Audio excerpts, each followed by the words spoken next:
Someone's already got caught by my auto mod. What? That rarely happens. What's happened here? Oh my god. You're a monster. What? Stuff like that gets automatically held for review on YouTube, you monster.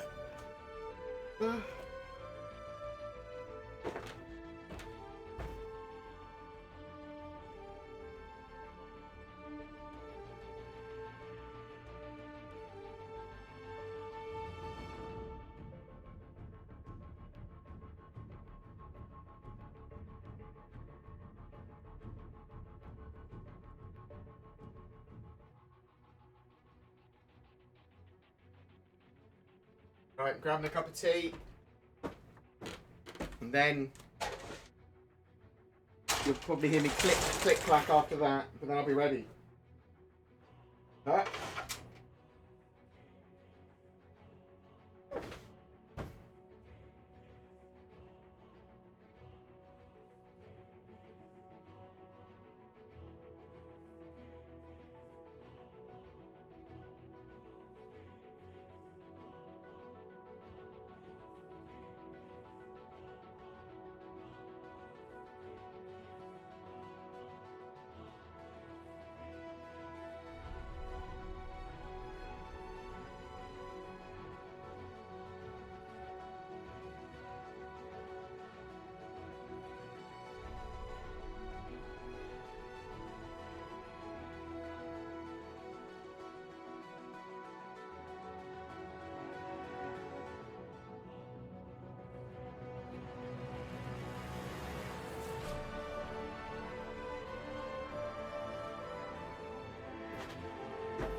If you'd like to ask a question in brackets, let me more easily grab it.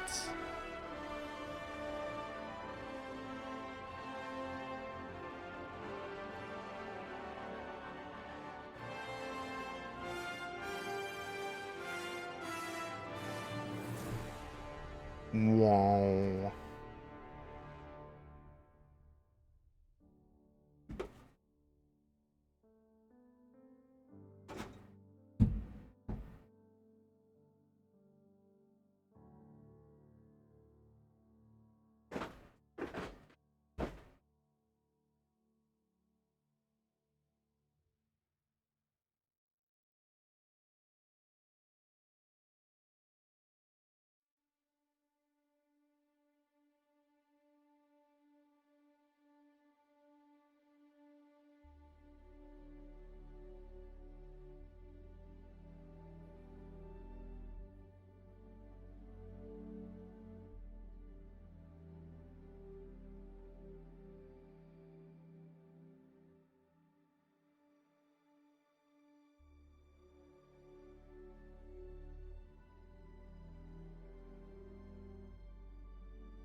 Damn cats, eh? Cats. Oh.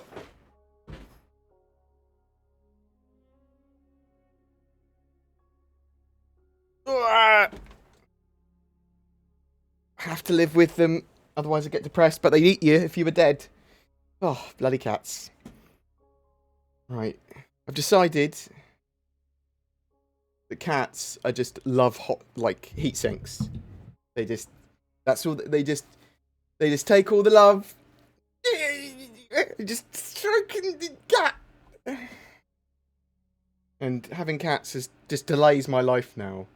Because I sort of like, I've got a technique I use to mitigate regret in my life, which is every time you see someone or see your cat or your pet or whatever, you play with it or stroke it or whatever. This isn't a euphemism. Like, you're not going to see it again, sort of like, so you wouldn't regret it if it imploded, it spontaneously combusted an hour later. Obviously you would, but, you know, not so much. You'd be like, so like, yeah. If anyone plays Apex Legends at the moment, I pick up my cat Lily, and I go, "Beaver in the floof," and go on her. I don't know. You're now just getting cat tips from me. Yeah. So, Star Citizen though. Sorry, start off me talking randomly madly about cats. Thank you very much, Mr. Pinks, for the sub. Very much appreciated. One second. I'm gonna have to go back to the soon page. I need to tweet. I'm gonna tweet, mate. I'm gonna deal with that. And then we'll go. Star Citizen stuff. Pyro. And all that jazz.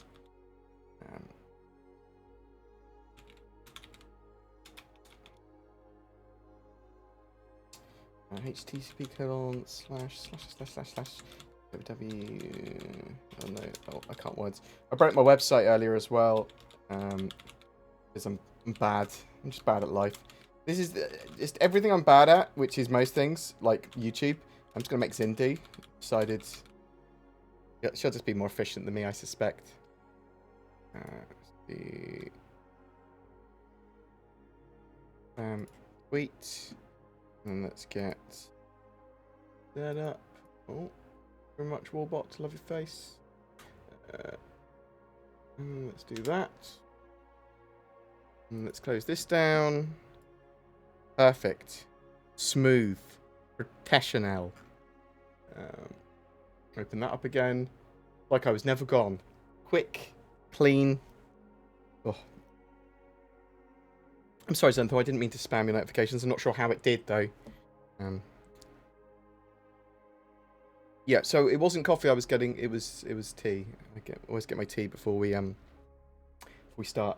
And I do have a coffee machine next to me, which I haven't used for about a month. I bought it probably with donation money. But I've just got a load of shit around my house, so I was like, I don't know what I want. I want a kazoo. Donation go for a kazoo, and then I just mate. That YouTube money's treat me all right.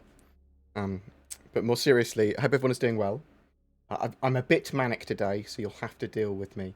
Well, you don't have to, you can just leave. But I'm going to be a bit scatterbrained. I'm in a good mood. I'll talk to you about some of the stuff that I want to do on the channel, because like I'm going to be promoting Ridge Wallet to some extent, because why not? I like money. Who doesn't like money? I want to talk a little bit about Elite Dangerous, like I got a Bible of Elite Dangerous, because I've played Elite Dangerous maybe for a fractional amount of time. I've watched a bit of Elite Dangerous, but I don't really know how to play it. And I've played in the combat arena. I did that, but this is years ago. Elite Dangerous want me to I think cover their game. They've sent me some cool Elite Dangerous-y things, and Odyssey looks pretty good, and I want to understand Odyssey at the very least, so I can compare it to Star Citizen. So I'll be putting some polls up and talking about that to help get people to help decide how I do my Elite Dangerous experience. It's like, should I, because it won't be this weekend, it'll probably be next weekend I'll start. Should I just start in without doing any research and just doing it semi-blind because I have no idea how to start in the game or what to do or whatever. I've seen some fighting. I've seen the weird alien things, the I've seen Harry Potter murder an NPC and things like that. So I've sort of kept up with some stuff, and I've seen the game played, and I know it's obviously a more developed and finished game compared to Star Citizen. Star Citizen very much alpha, and Elite Dangerous very much a complete game, which they're now adding bits to. There's a lot of more than that going on, obviously, but so yeah, I want to be checking out Elite Dangerous and potentially some other games as well, Dual Universe, things like that as well. So at the very least, that will be to let me turn the music down slightly. At the very least, that will be to expand my knowledge of other space games, what I like about them, what I don't like about them, that sort of stuff. When do you think we'll be able to sell inventories to vendors, like weapons and armor we find during missions? So they're actually building some UI stuff for various elements of the economy and physical inventories. I suspect that will allow you to do that once we have iCache and those, potentially by the end of the year sort of thing. It depends if it's a priority as a feature, but they should have all the tech they need by the end of the year.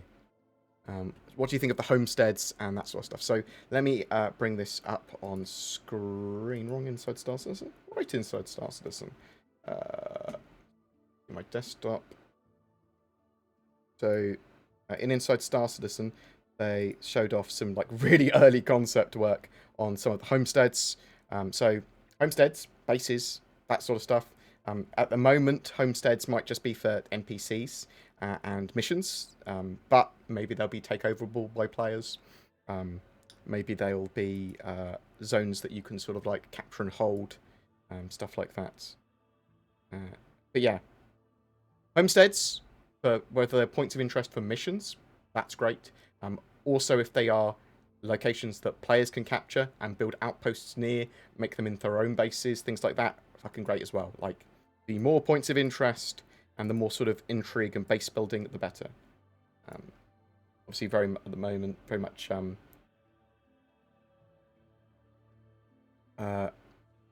early stages R&D and concept. Well, concept rather than R&D. There's some cool sort of like giant rocky formations and stuff. You're going to see things like this all over planets, but obviously this sort of thing more frequently in Pyro. I liked all that stuff. Was there anything else that I wanted to show from there? Oh, there's some cool EVA missions and repair missions, things like that. You're going to be so like when they have the cargo decks and the expanded space stations, you're going to be able to. Some missions will be to repair and to go around space stations and actually EVA out and go into different areas of them that you might not have seen before because they haven't been built until now. Things like that. So lots of cool missions and other points of interest stuff that's coming along, which is what we really want. We want them to expand out the gameplay area while expanding out the missions and the gameplay systems and sort of like new gameplay loops at the same time. Sort of like come hand in hand while updating the area for those new gameplay loops as they get them. So whether that be some very mission-specific related ones, or repair, or maintenance, or hacking, or whatever. Investigation. There's lots and lots. But yeah, so I want to talk a little bit today about Pyro. Obviously, there's a potential that Pyro could come in by the end of the year if we're lucky. Sort of like a part of it. Star Citizen Leaks talked about it a little while ago, and we know that Star Citizen devs are working on Pyro. We had a really good AMA. Let's bring this up on screen again. We had a really good AMA yesterday, day before yesterday, a couple of days ago, that the environment art team did, talking about tools that they've been working on, planets, Pyro, biomes. There's a load of questions I wanted to ask, but last time they did an AMA, people got annoyed with me with asking loads of questions, getting them all answered. So I asked 3 questions, and I was going to ask more, but most of the questions I want got asked by other people in the end.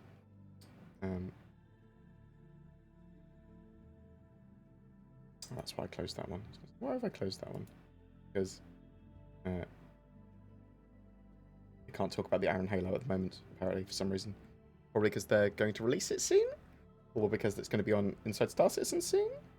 Nothing on there? Anyways. Okay, so yeah, I did a video on this, and yeah, they talked a load about Pyro, and we'll talk about some of that information in a bit later today, probably. We don't have to talk hugely about Pyro, just that I'm very much looking forward to Pyro. They're changing some of the planets compared to what their original lore was, and obviously they're building towards like having those lava planets. Well, lava planet. I say lava planet. It's not going to be a lava planet anymore. It's going to be sort of crusty, dried lava, not flowing lava. No sort of flowing volcanoes, because they don't have the tech to support that at the moment. Are we going to get MS Flight Simulator like clouds around the Crusader landing zone?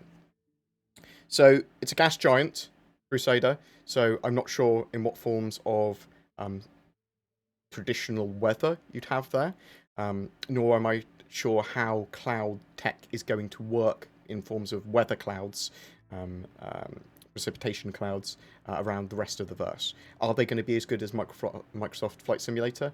It'd be great if they are. I mean, MS Flight Sim looks amazing. I've got a copy of that actually as well, which I need to at some point play.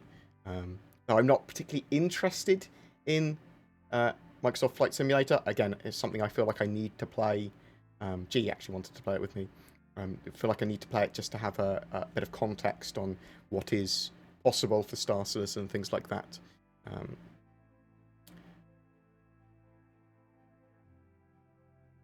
What else have we got? Anything else in this? When do we see more videos about Pyro? I would expect to see more and more about Pyro every Inside Star Citizen from now on. I genuinely think there's a bit of a push for it. To me, it looks like they're trying to get Pyro, some of Pyro in by the end of this year. And that's not a confirmation, but that is an expectation.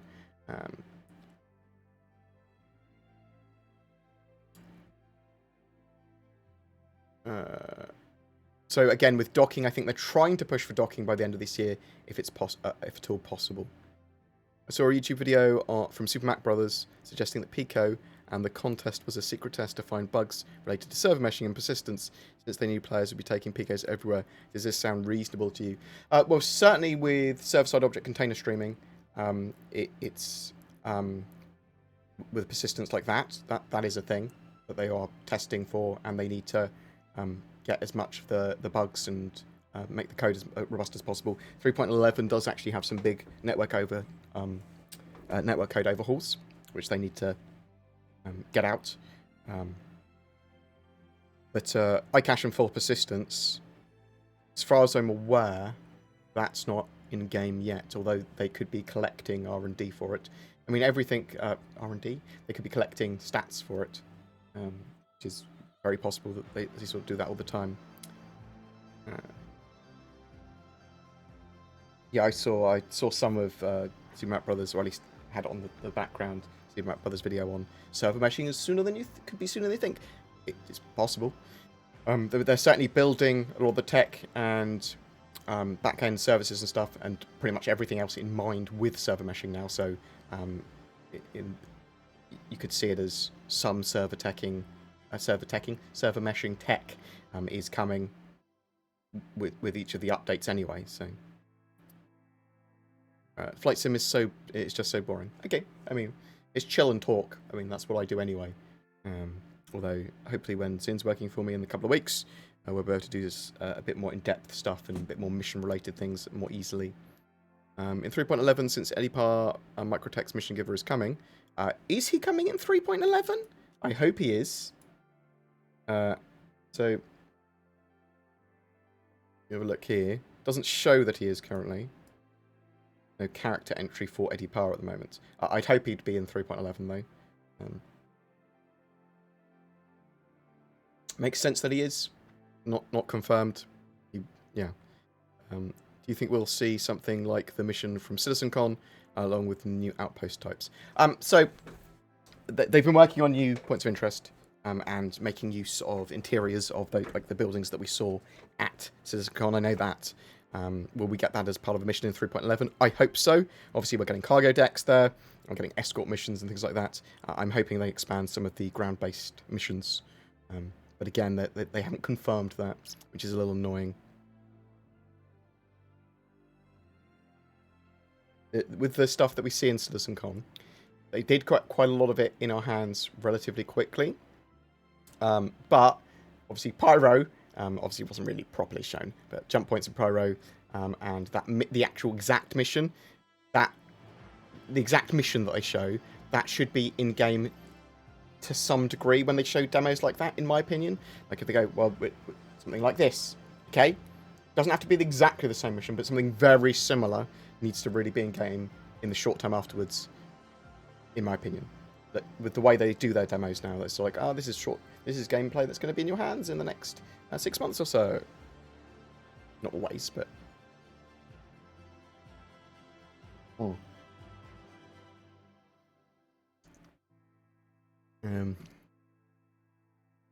What have we got here? Oh, people are sending me stuff. What is going on? Sorry, I've not paid any attention. Michael Ike, thank you so much, sir.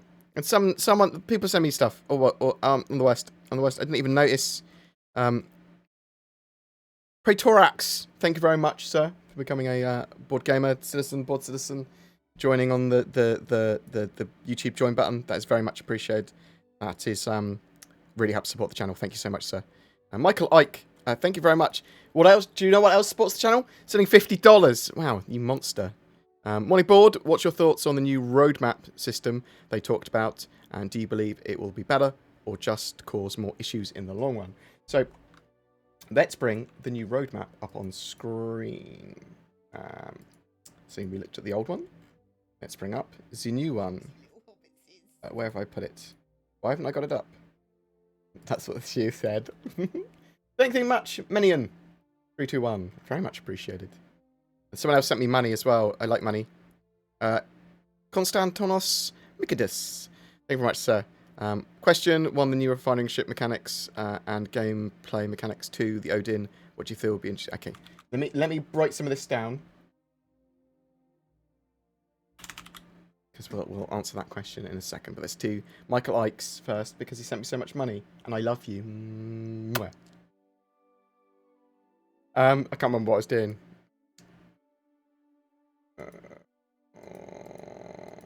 There we go. So let's bring this back up. So they've shared their plans for the new roadmap, sort of.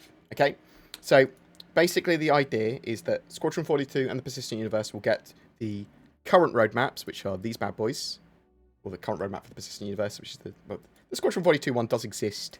It's just not being updated anymore. So they're going to update this style of roadmap, with all these sort of like clicky bits, with this one. Now, I say with this one, we're still going to have all of the same information from the old one as well, but they're also going to be giving us this stuff. So now this goes into much more detail of what they're working on, individual sort of features, and the length of what teams are working on it, more specifically, I suppose, or areas that teams are working on it from. So whether it be animation or some sort of tech-based thing or whatever, and then how many sprints it takes, because each quarter at the moment is broken up into 6 sprints. So is that every sprint's 2 weeks? So every sprint's 2 weeks. So you have 12 weeks every quarter. So yeah, that makes sense. So the idea here is it gives you a lot more information of exactly what's going on and more accurately where delays are happening, what's going on with each of the features. Now, yeah, giving us more information, great. However, I don't give a fuck what it looks like. I don't give a fuck how they do it.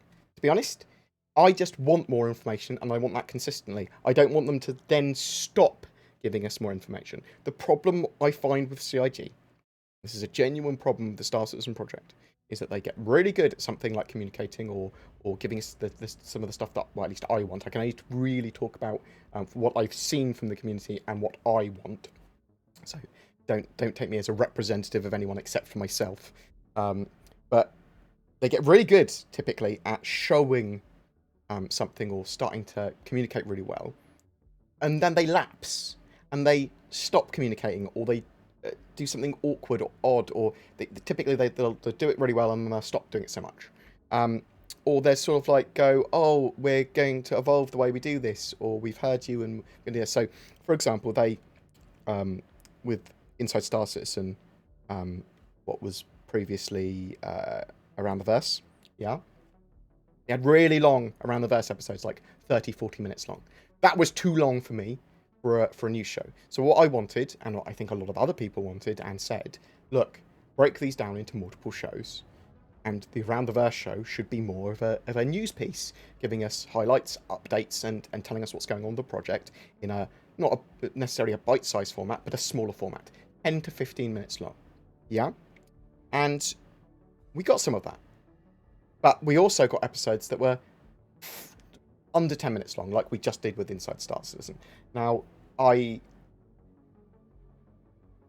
prefer them to be longer, but I wouldn't prefer them to be 40 minutes or 30 minutes long. 10 to 15 minutes is perfect for me. But then we also lost a load of stuff from Around the Verse because they weren't then sharing that information separately that they had. So really I wanted them to go, well, we were going to have a big feature on a ship, or a big feature on a given feature or topic. Break that off into a separate video. Give us ship shape as separate video. So things like that. So I really wanted more from them, and they sort of went, oh, we're gonna take some of these ideas and we're gonna make our new show Inside Star Citizen, which eventually it became, which is the new show. Really good idea, really like it a bit longer, or consistently 10 to 15 minutes long, with a little bit more information in it, a little bit more of a mixture of stuff. Sprint reports, they're fucking great. Okay, they're bread and butter. They're really interesting. They tell us what's going on with the project, and they show us some cool stuff. Great. It can be packed in into a very short amount of time as well. I'd be happy if they were literally just sprint reports every week, to be honest. And then some separate videos on more specific topics. But the thing with the roadmap, what I'm trying to make a really bad point at is, yeah, if they give us a new roadmap and they give us more information is almost always good. It's always good. Almost always good. Unless it's, if you know you're going to die in 3 minutes, you're going to die. Dun, dun, dun! Then I probably wouldn't want to know. But they need to consistently then do that. They need to not stop doing that. They need to not have droughts. They need to go, okay, there's a delay. That's fine. I don't mind delays. Okay, just tell me what's going on at the earliest possible stage. The accuracy of this and the consistent nature of the information, that's key. Okay, so give me as much information as you can. Update it as early as you can. If these become incredibly inaccurate, they keep on pulling features without telling us why.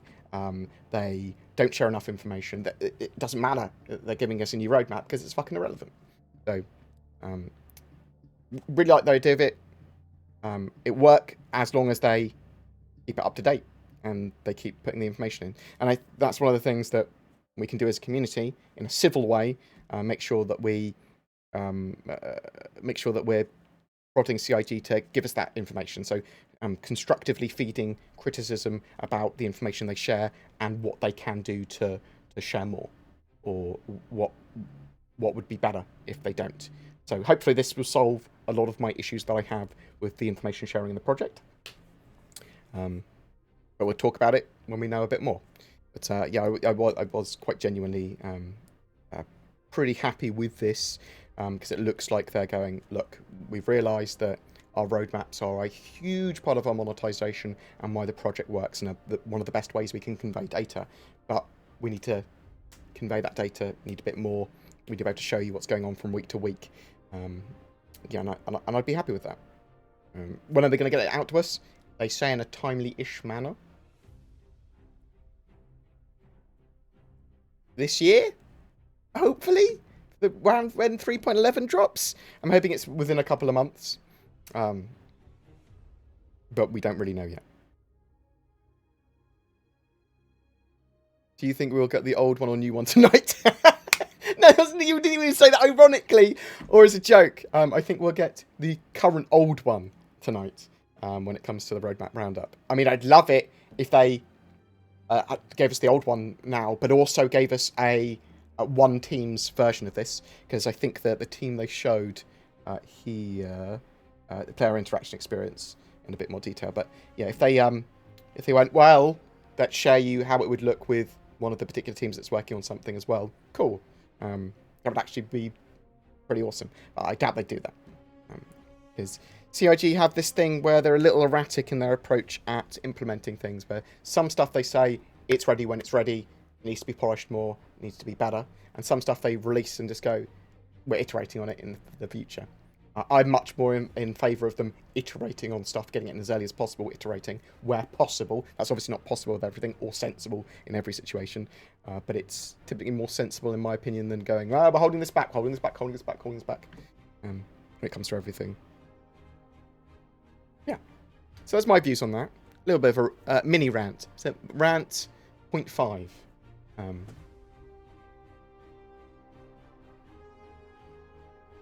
What else have we got here? So much QQ from people. I'm sorry if it's coming from me as well. But I think it's important that people share their opinions, frustrations, whatever. Communicate that in the civilest way as possible, in at least the most minimum amount of whine as possible. Obviously, no one wants you crying online, going, "Yay, they did something I didn't like." Well, okay, don't whine about it. Change it. Get involved with changing it. Talk about why you didn't like it. Convince other people, or at least CIG.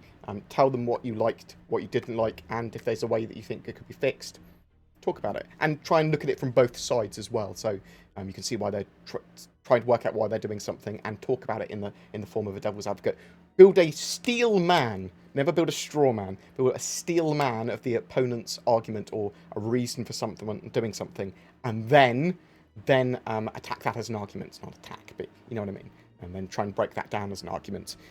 That's the best way of constructing an argument to then discuss with other people. I find. Thank you very much, List, for the super chat. Very much appreciated, sir, or madam.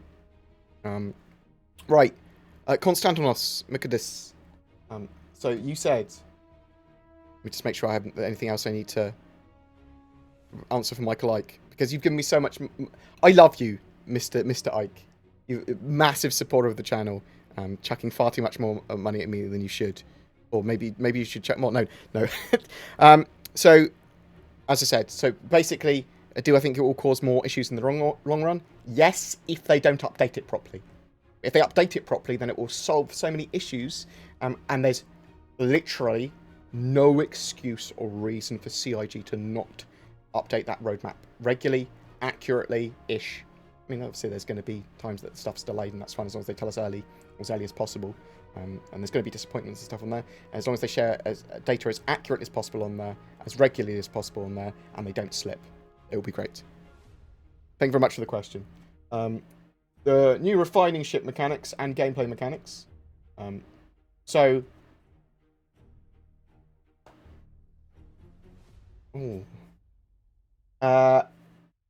What's been shared? Okay. There's nothing been talked about as they're about. So we know that from CitizenCon that CIG might be working on a new refining ship. Yeah, we know that they might be working on a new refining ship, because we've obviously seen the Grey Cat Rock, we've seen the Tavaran fighter now, and the other two that they'd mentioned at CitizenCon were a Xi'an cargo ship and a mobile refinery ship. Yeah, so obviously they're building refinery mechanics for 3.12. Now those refinery mechanics, they look like they're going to allow you to take mineable resources, raw resources, to some stations that have refinery capabilities, and then you pay an amount of money for a particular type of process. There might be multiple types of process. There might be ones available based on what materials you've got. Maybe you can mix different materials together, things like that, for some sort of low-level based manufacture crafting sort of stuff. And then you pay that money, wait a certain amount of time. You can log off during it because it can take a little while, and then that will have those materials ready for you at the end of that time. And then you can sell them, hopefully, for more money. So basic refinery mechanics in-game, very sort of like just transferring goods, making new goods out of other goods. Yeah, why wouldn't you refine everything if the money's high enough? If the money's not high enough, then refining has no use.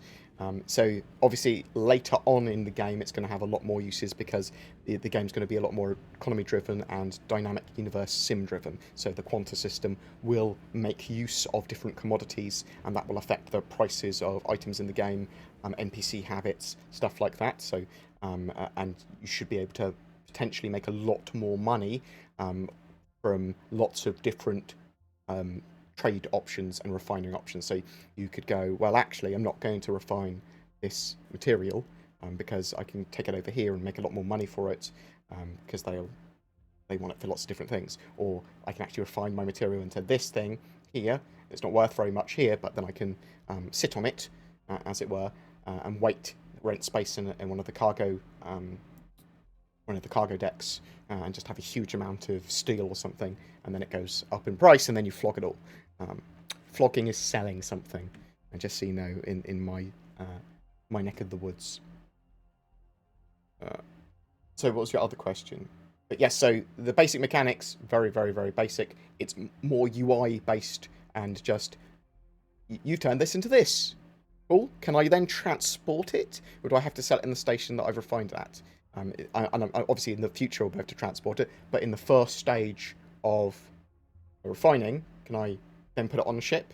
And how is my cargo transferred? Can I start transferring cargo between ships?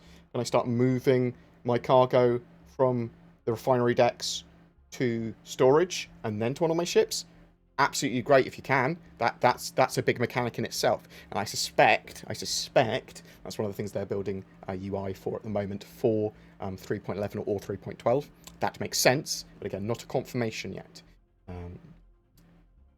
thanks so much for that. The Odin, so the Odin, for people that don't know, is a rumoured RSI gunship, and recently in the Concierge newsletter, we saw written down that there was something coming from RSI, which implies that it's probably going to be the RSI Odin, or maybe it's an RSI refinery ship. So that's the other thing it could well be. When do you feel it will be introduced? So Star Citizen leaks suggested that it might be around CitizenCon. Originally, I'm not sure if they've changed that statement, but we don't know for sure. It makes sense that around either the Intergalactic Aerospace Expo at the end of November, or where they were going to have CitizenCon, because obviously CitizenCon is cancelled this year, around the 10th of October, they could do something of a big sale or a big ship reveal. I would expect it more around the Intergalactic Aerospace Expo now, personally, but TJ Brown, hey Board, it's me again. Will we have to deal with things like lightning and solar flares? Yes. Pyro system. Pyro star is a flare star. There is going to be dangerous space weather and I think flare warnings. I think it might damage your shields. If you've got your shields down, it could cause damage to your ship. Things like that. There is going to be environmental hazards in general on planets. It's one of the reasons you might want to take a ground vehicle or prepare certain ships or whatever. So you will see environmental hazards both in space and in atmosphere, and dangerous star systems with, like in Pyro, it's a flare star. It's going to be dangerous. That will be a thing. And I'm very much looking forward to Pyro because the opening up of the Pyro system allows for a huge amount of things. It allows for much better piracy gameplay and a system for pirates to live out from, and then you have a load more risk and reward because you could have some quite valuable stuff in the Pyro system, and then you have escorts going there to mine and things like that. So I really like it for that sort of thing. I'm not sure. There's things I might know from office tours and from talking to people, but I'm not sure what is NDA'd or not. So at the moment, probably should have checked this out before I streamed. And I'll be careful what I say today, but I'll find out some extra stuff. What is stuff that I dreamed crossed over with stuff that I learnt from CitizenCon and my last office tours, and what is public or not.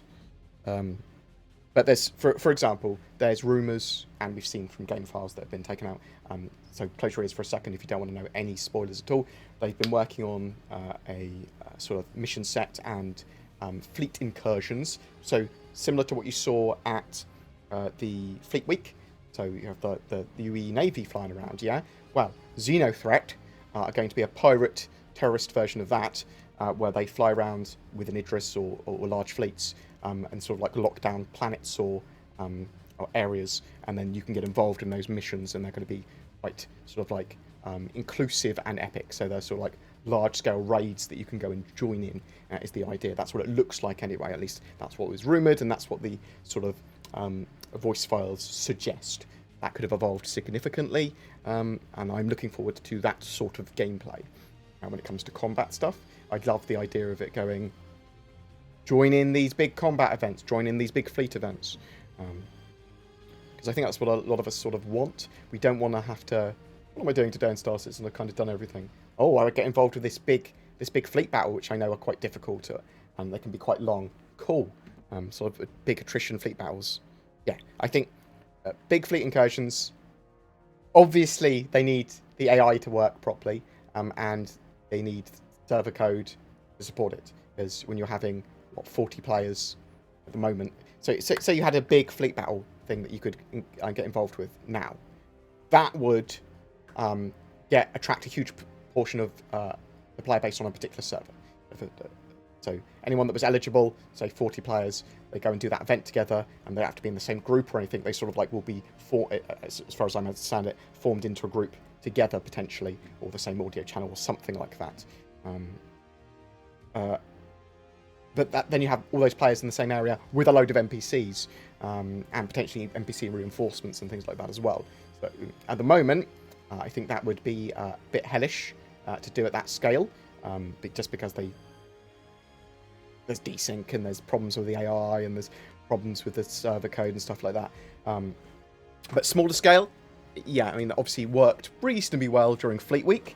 We saw people fighting the stuff at least. I mean, it was a bit derpy, admittedly. I'm okay with a bit derpy in the short term. But there is network code improvements and improvements every major patch at the moment. So hopefully they'll have to iron that stuff out. I've got to get running back to work. We need roads and small towns strung along them, or a lot of these planets will always feel empty. Happy Friday. Thanks, bud. Thank you very much, Shite. Thank you very much for the donation. Very much appreciated. Yeah, so in the short term, they're sort of like building natural-ish roads and rock for removing some of the rocks in areas. So there's a little bit less rock scatter on the ground, so you can drive more appropriately. Not proper roads or anything like that, but more sensible procedural generation for some of the planets and moons so that you can drive around more easily. Expect in the future there's going to be homesteads, as we saw inside Star Citizen, and as we talked about earlier. There's going to be these little towns and shanty areas and things like that, which should have some form of purpose, potentially for trade, potentially for missions, potentially for you just looting and raiding, whatever. So lots of things that you potentially could do there. And yeah, they should be connected in some way, I suspect, with roads that move between them. And they probably could do a reasonably good procedural road system. But while they're constantly updating the sort of planetary tech and some of the other biomes, it might not be in their best interest to do procedurally generated rivers and roads yet, because they are things that would regularly break until they have a more stable sort of finalized version of the rest of the tech and tools. Yeah, I totally agree. More points of interest, locations that are linked together, shanty towns, more to do on planets. I mean, some moons and planets will be better because they are more barren or don't have things on, player structures on or NPC structures on, because then you can explore them more readily. But some will certainly need to be much more sort of like feeling developed.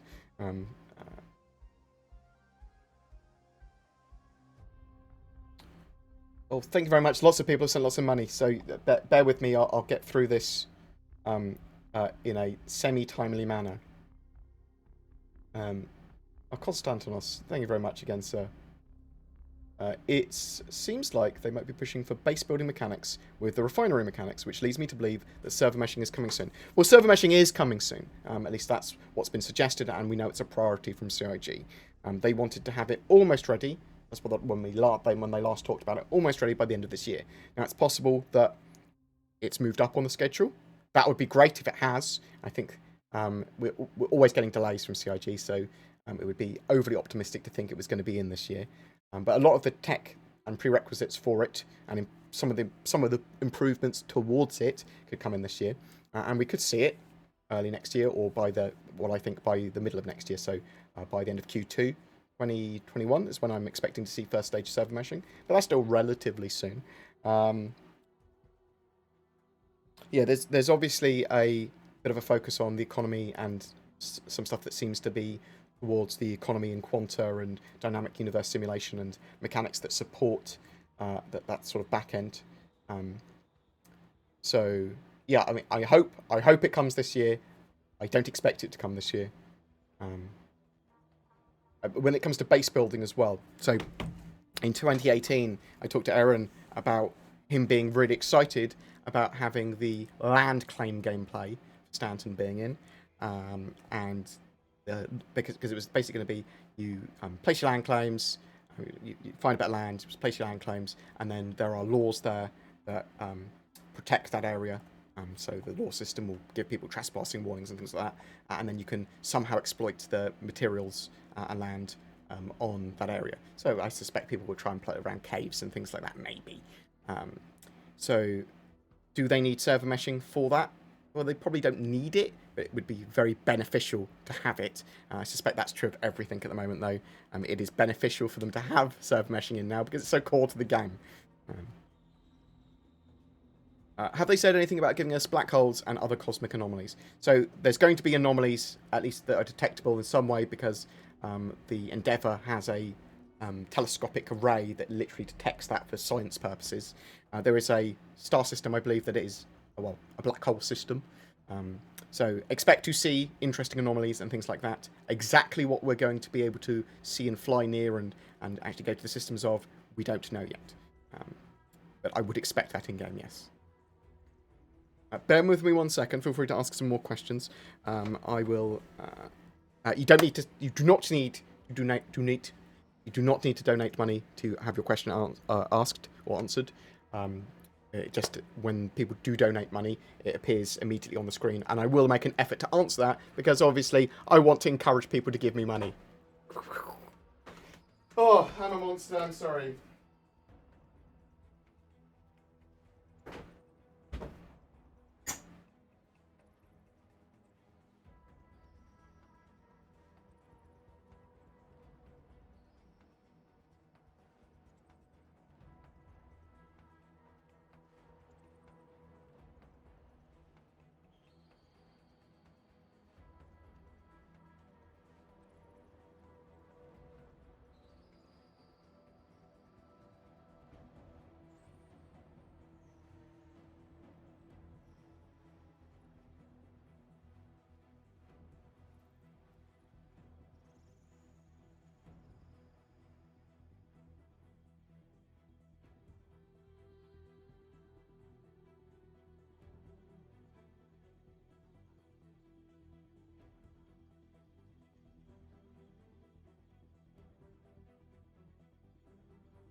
Tricksy little hobbitses.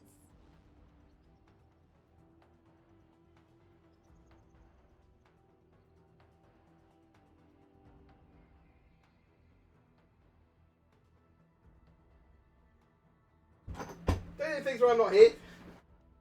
What's going on? I had sounds.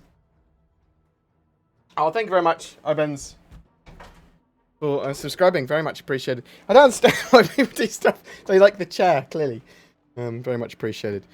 Right.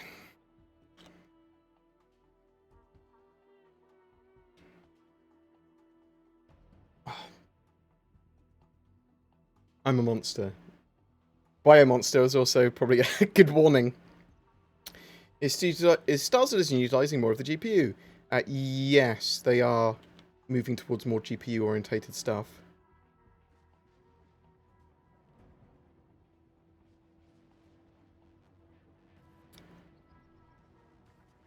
Bored, are you safe? Blink twice if you need help.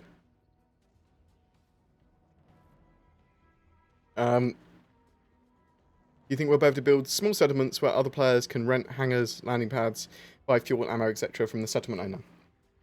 So they want player-driven shops, obviously with the Banning Merchantman, and they've got the Kraken and the Kraken Privateer. What is the reason they release brand new ships like the Talon as flight-ready before the ones they sold for large amounts of money many years ago? Personally, I think it's a bit weird. We will talk about that in a second, Motley. Thank you very much for the donation. Very much appreciated. So I think there is going to be, and they talked about this originally, you're going to be able to like have use services of other people's outposts and things like that, potentially, if you allow them to, like refineries and things like that. So you can have a mining outpost, and someone else could have a refining outpost near you, and you could go to their area and rent their services or whatever. So to what level we're going to have crafting and manufacture, and they have to build different types of outposts, we don't 100% know yet. But I would expect that sort of functionality. So, Motley Plays. Let me bring this up on my currently broken website. Oh my god, I broke this so hard. I'll sort this out after the stream. Or maybe DC will. Is DC doing it now? Let me stop that, just in case it breaks this page. Let's bring this original on Reddit. Let's do that. Didn't even have to show off my broken website. So, some of the older ships that were made with concepted for Star Citizen were concepted specifically without the ship pipelines available to create them. Yeah? So they're sort of like, we'll concept this ship, we're going to build it in the future, and we'll start, and we'll get it done at some point. Now, there's not actually that many ships left that are in concept for them actually to put into flyable. Not that many. There's a little variants of them, but there's not actually that many base ships. Now, a lot of the ones that are remaining are things that are pretty big, like the Banning Merchantman and the Orion, things like that, yeah?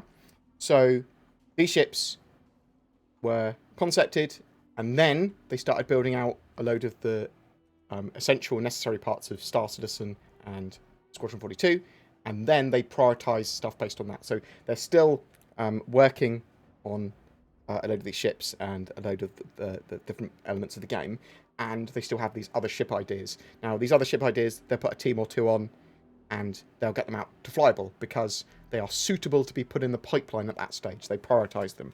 Would I prefer them to do some of these larger ships and get them in the game? Yeah, probably. But it might not be sensible for them to get them in the game yet while they have prerequisite tech that they need to get in. Like the Banning Merchantman, they probably want the shop tech in that. They probably want the dynamic universe simulation stuff to have a bit more of an economy to support it. Otherwise, you just got another big cargo ship. You can use the Caterpillar in the short term. You see what I mean? So there's no need to add them in the game. Or because they're just not essential to be put in the game yet, or there's not much reason. And you could argue, why did they put the Reclaimer and stuff in? Well, they put the Reclaimer in because they needed it for Squadron 42. And they went, well, actually, we can chuck it in the Sister Universe now. We just can't give it its functionality. And there's lots of ships that's true for as well. So there's not actually that many ships to actually put in the game. They've got a lot in already. But, yeah, so some of the older ones, because they were concepted, they're not needed yet.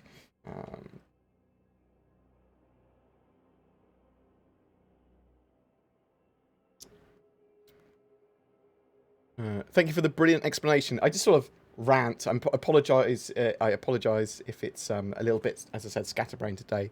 Apologies for that. I didn't know there was text-to-speech. I feel embarrassed. No worries, mate. It's okay when you didn't say it with your own voice, unless you do sound like that, in which case, good for you. Hope you get royalty money every time someone gets a donation. I love you, Sin Zero. Mwah.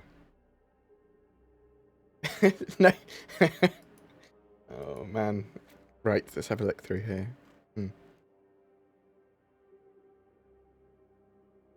Which parts of 3.11 will make it 3.11?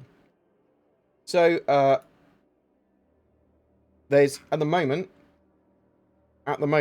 there is no indication that anything in 3.11 will currently slip.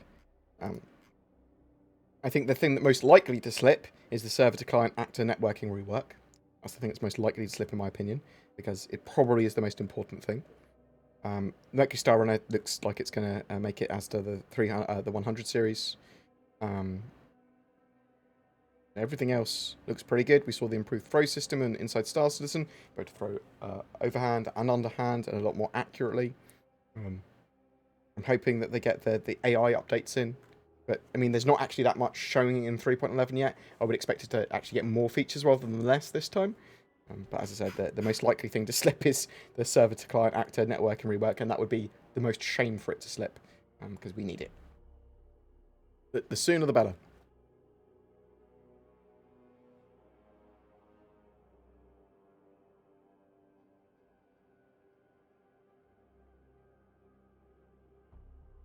What feature would you like to see in by 2020 that isn't on the roadmap? Physicalized components for ships. That is the most important mechanic to have in game ASAP, in my opinion.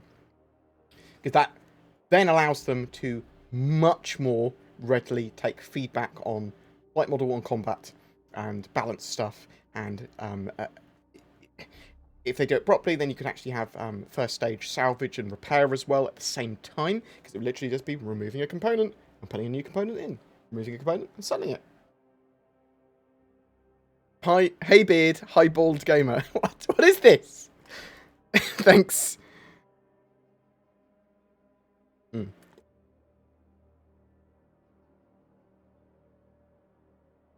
How are you enjoying YouTube's unannounced live streaming setups? I don't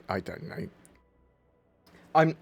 So when it comes to working out how streaming's going to work in the future, and announcing stuff, and the schedule, I'm going to make Zin do it.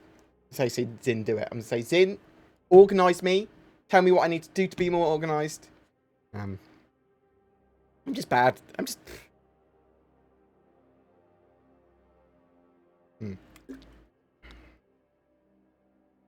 You guys think that warp drives will be used to get to Pyro and back? That is a good point, okay? So, jump drive on ships for Pyro.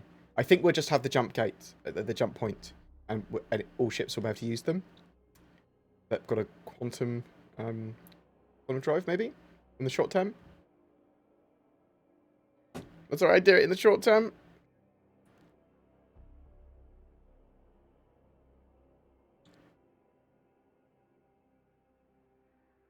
Do you know if we can fit a vehicle inside the Mercury Star Runner?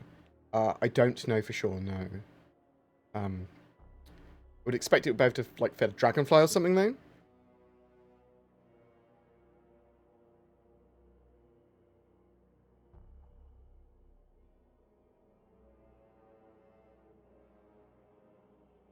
What is data running going to be about, and how will ships like the Drake Herald and Crusader Mercury Star Runner compare in doing said data running? So, as far as I'm aware, data running will be data as cargo. So, in the same way that you have a cargo hold, you literally have to store a certain amount of terabytes or whatever, petabytes or whatever the fuck they're called, in your hard drives, missions, or to sell as cargo, and then you can take it from one place to another like cargo, and some of that might have data that is volatile data. So, if it that some people might be after it, so you've got some data. Pirates are more likely to try and attack you, or groups are more likely to try and attack you, or it gives off a signal that other players might be get missions to attack you and things like that.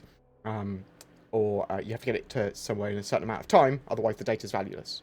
You can have missions like that, and you can have literally just data as cargo like that. But that's the most basic way that you'll see data as cargo for those ships.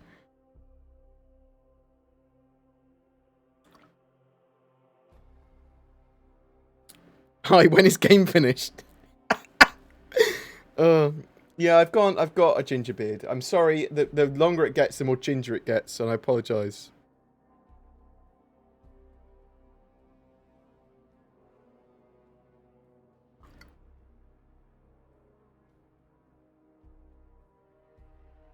Just finished the fucking game already. I'm not personally making the game. How should CIG handle the selling of homes, since they will put them up on the store inevitably? Cosmetic on store only. So I hope they don't sell houses and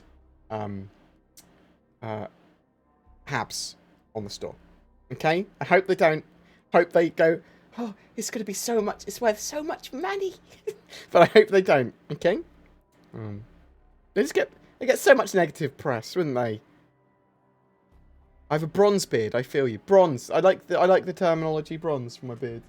It's not bronze. It's ginger, but I like the terminology.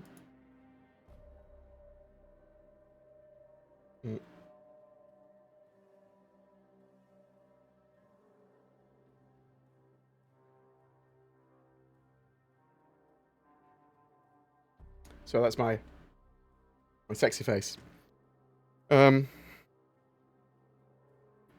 people send me more money. Michael Ike, thank you very much, sir. Hey, Bored, after the stream, I would like to talk to you about possibly being a mod. No. Because I'll make you a mod now. Yeah, and don't worry, you can't break anything. We could talk about what I'd like you to do as a mod if you want, because that would be probably good. But you are now a mod, Michael. Like I trust you enough. You give me enough money. That's how we do mods here. Yeah, thank you very much, sir. Thank you for your service. You pay me for a job. Oh my god, I love you. The people like you and Shite, oh, you're the fucking best. I'd love your help. Thank you. Do you think that Titan suits will have a chance for 2020? There's a chance. I think it's quite low. I want that. I want that so much. I want them disproportionately largely. I don't think they're essential for the game at this stage for sure. But I want Titan suits. Have you heard of Starfield by Bethesda? I've heard of Starfield. I'm not entirely sure what it's going to be yet. Oh, Narek! So, I'm building a 40k Games Workshop Miniatures Army for the 9th edition of Warhammer 40,000. And I'm going to do an AdMech Cavalry Army.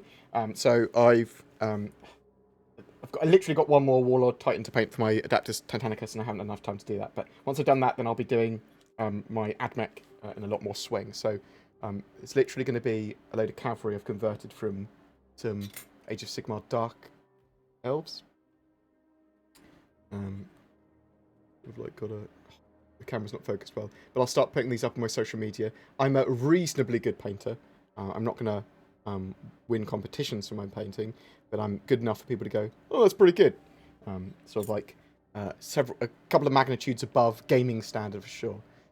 But I'm going to have a huge amount of cavalry, so like for the AdMech, and then I've got a load of them there. Cerberus Raiders. I have at least 2 squads of them in my army, probably 3. Actually, no, well, I'm a 2,000 point army 2 at the moment. So I'm building a semi-competitive list, and I'm going to have huge squads of these Iron Striders. Lumpy boys. And then, almost all of my troops are going to be battle servitors. I like them.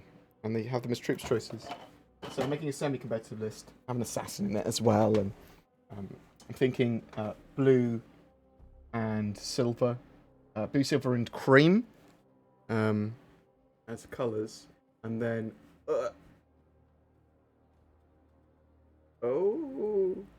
like with my Reaver Titans, I'll do hazard stripes on them as well, but more finer hazard stripes. I'm not an awful painter. I'm pretty good. I used to play Warhammer competitively. I do, and I used to go do semi-competitive things for 40k as well. I won a couple. Warhammer, I came like 2nd and 3rd quite often in not grand tournaments, but they're sort of like tournaments like 15 years ago. I was pretty good. I liked original Warhammer. I was very good at manoeuvring and building bullshit-through armies. Yes, I did paint that. Lots of I've got all my hundreds and hundreds next to my computer. Is all my paints and my paintbrushes and everything next to me. So, because what I do is when I'm researching or listening to something, I'll build some models or paint some stuff. Even when I'm waiting for a game in Apex Legends between games, I'll be painting. So, got loads of sprues of stuff that I half base coated. That's my Warlord Titan for Adaptus Titanicus. It's armor plates. The thing I find with hobbies, and as you get older, and this sort of thing, is that you have more money to be able to pursue a hobby, especially the more expensive ones like model collecting and 40k and Warhammer and stuff. However, you just don't have the time anymore, and then the time you have, I find painting relaxing, but I don't have the time to do it. So it stresses me out slightly that I need to do it. I sort of need to because I want to complete it. And then I might lose interest in it sometimes. So I'm sort of... hard to explain. I love the hobby. And I love finishing an army. But I also like building it and painting it as well to an extent. Painting, I think, is the most chore. The biggest chore there. And it's only a chore sometimes. I can really enjoy it sometimes. And other times it's a chore. You know what I mean? I don't know. Don't know if you see what I mean or not. But thank you very much, Narek, for the question. I'll start putting that stuff up on my social media next week or early September. You should start to see Adaptus Mechanicus, my AdMech army, starting to come together.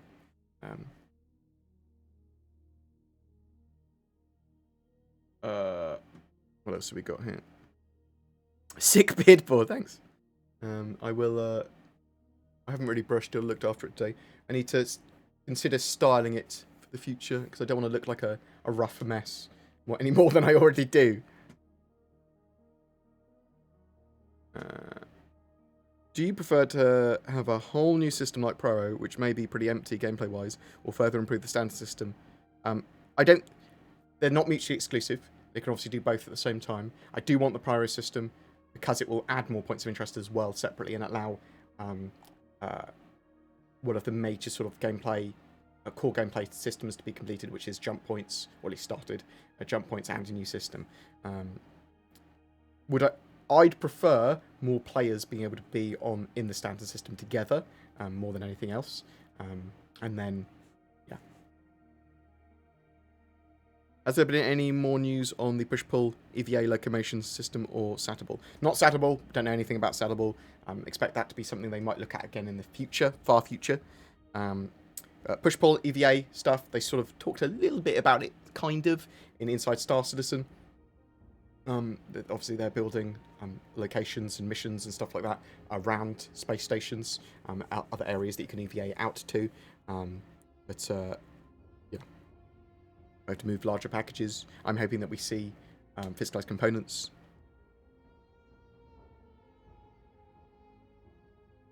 Roger Walker, wasn't there something said about having functional animated flight surfaces on some ships, like ailerons?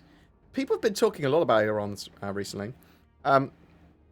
So they wanted to have, where possible, simulated flight surfaces, I think. But I need to do some more research into that exactly. And I don't know what's actually the plan, because they talk about a lot of stuff often at CIG like they'd like to do, and then you see what they're actually going to do with it. So I don't want to cause more confusion by sort of like talking about what I think they said, because I can't remember really precisely on that. But I will, however, Mr. Walker, get that question answered in more detail from a dev, hopefully in the very near future.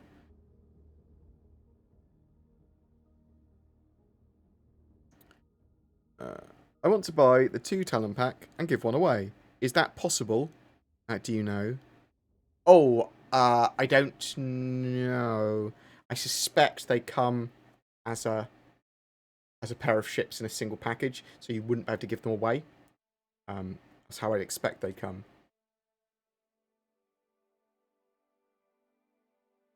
Will the game ever be on console? So, I would expect to see Squadron 42 on console in the future. CIG have not confirmed it coming to console, and originally, many years ago, they said it was going to be a PC-only game. That might change, however, as long as they don't have to make concessions about porting it over to a console. Do you see what I mean? Hagshack5, bored? Can you do a frame rate optimization video? I can't play anymore because of my frame rate is between 6 and 12. Love your face. There's some performance sort of improvement stuff that you can do on my website. Go to BoredGamer.co.uk. There's literally a tab there for Star Citizen guides and a Windows 10 Star Citizen and user.cfg performance guides. I do need to do an updated one. And yeah, okay, I can do an updated one. A lot of the Windows updates were causing lots of people lots of problems. But there's also things like, make sure your VoIP is turned, your face over IP is turned off. Because it was turning it on by default for a lot of people. Turn that off. That's a huge amount of your frame rate it's taken up. Do you know anything about the Drake Corsair? Not at the moment. I don't think it's an active development. And CIG haven't really talked about it much. However, it's a pretty simple ship for them to do. Because it doesn't require any like additional mechanics or anything. And the Drake pipeline is pretty refined, so take that as you want. When will the new roadmap come live? We don't know yet. I would hope that it will be this year. I hope it will be within the next couple of months, but we don't know.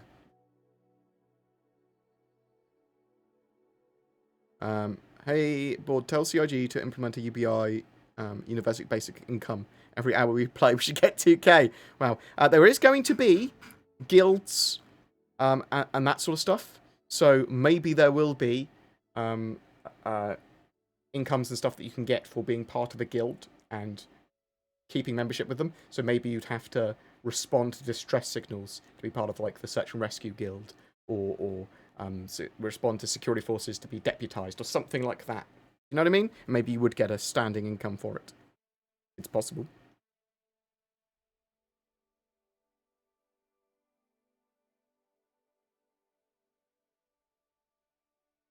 If a bartender farts, does that make him Eddie Parp? Wow, Jag.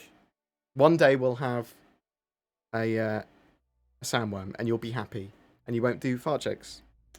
Just tuning in, do they need server-side audit container streaming or some other functions that are not implemented for Pyro or Crusader? Also, are you in Flight Sim? I've got Microsoft Flight Sim, so I will be checking it out at some point, although it's not sort of like my cup of tea typically, but I'll try it out and see what it's like. 37 months subscribed to your egghead. Wow. Thank you very much, sir. Hanef, 37 months is a long fucking time. Thank you very much, sir. Oh, you legend. Hope you're doing well. What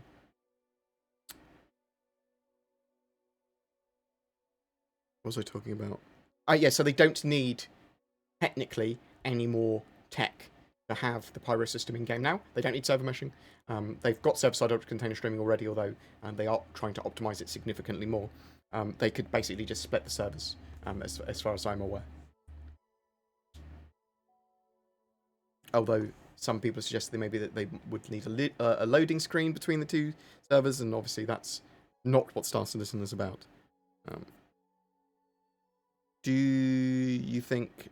what do you think about a call to the arms mission more like Capture the Flag? The flag could be something like Hurston, Executive NPC. Bases could be Grimhex and Hurston, for example. Yeah, so Capture the Flag, King of the Hill, hold these base locations, defend them from players and NPCs to get standing income, to print money, things like that. I think that is essential and needed for the game in the short term.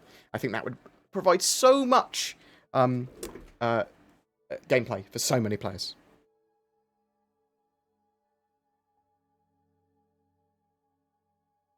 Do you know when the Drake Corsair will be coming out? We talked about that earlier.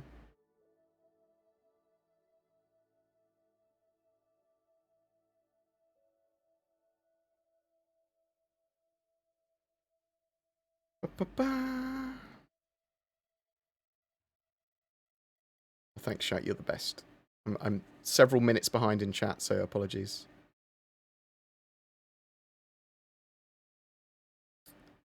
What exactly is a sprint? A window of time they focus on a feature. So a sprint is typically 2 weeks of work on a focused feature.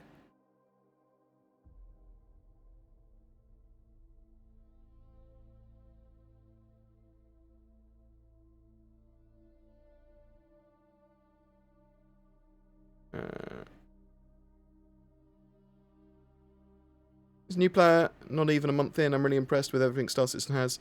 Seems like it's on the downslope of development stuff to come out sooner and quicker. That's true, but I mean, it's been a long time, so it couldn't be any slower. Do you see what I mean?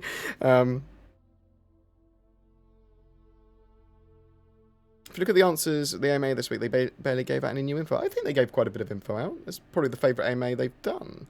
They're obviously working on all the stuff that's coming out for planets and stuff in the quite near future.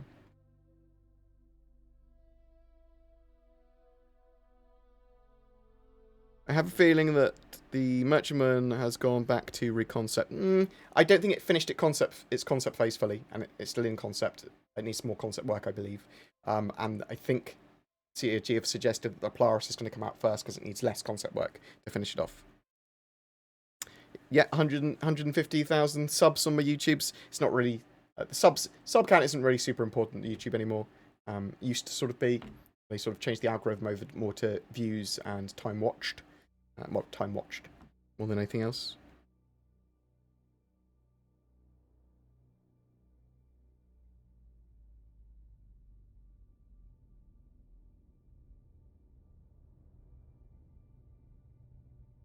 We should only, with the new roadmap, we shouldn't be losing any information.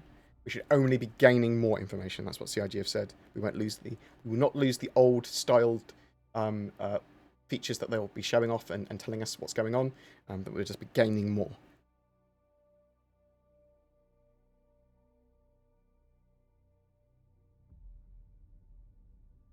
Board, you might be interested in streep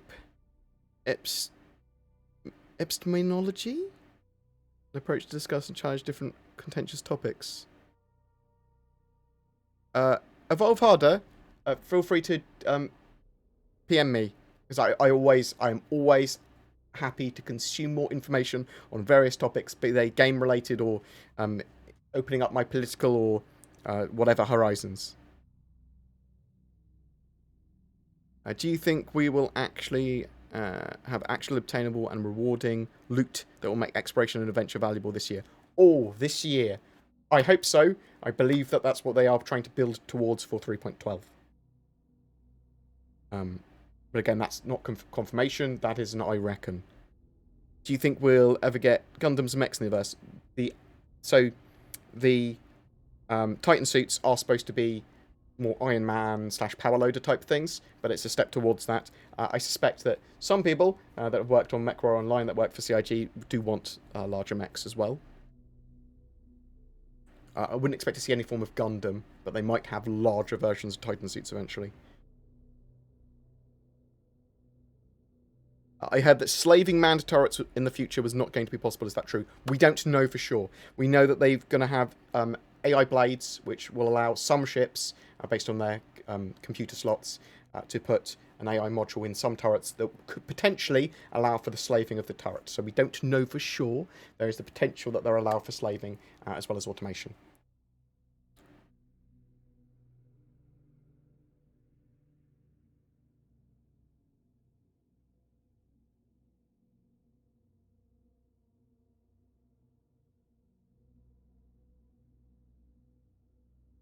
What do you think about the Issue Council? I personally think that it needs a rework. 100% agree.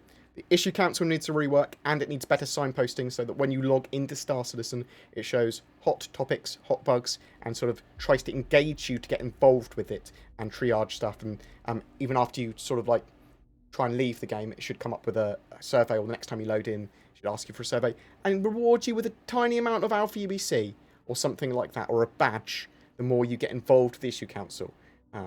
Or something like that, so it gives fractional in-game rewards or badges or static rewards, even flair, for people that get involved with that, because then you have much more of a community getting involved with bug fixing, surveying, and giving feedback.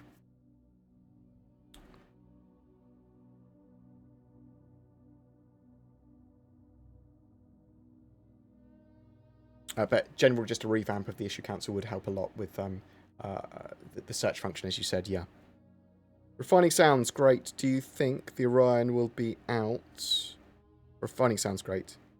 Do you think the Orion will be out shortly after the first iteration of refining? I think the Orion's going to be much later. I think it's at least 18 months away, in my opinion. It's a big mining ship. Do you think that they still might make server meshing V1 by the end of the year? It's possible, but I think it's very unlikely. Will you be going to the Manchester release party of Squadron 42 if they have one? As long as it's sensible for me to do so, I'll go to any events like that. I don't want to miss out on producing a video because of that. You see what I mean? Will the Pyro system have a face that pirates can own? It's going to be an area where pirates come from. There's ruined stations going to be there eventually, which is going to be basically a outlaw station. And in the original Bonta system that Tony Zerovic showed, they were operating out of a Kraken in the Pyro system. There was a bunch of pirates coming out of that.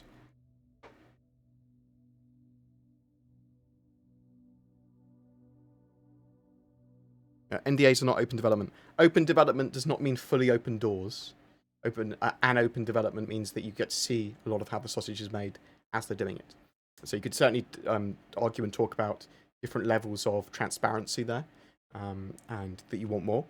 That's for sure. But there's still going to be NDAs because they're not going to want to share everything, because that would be madness.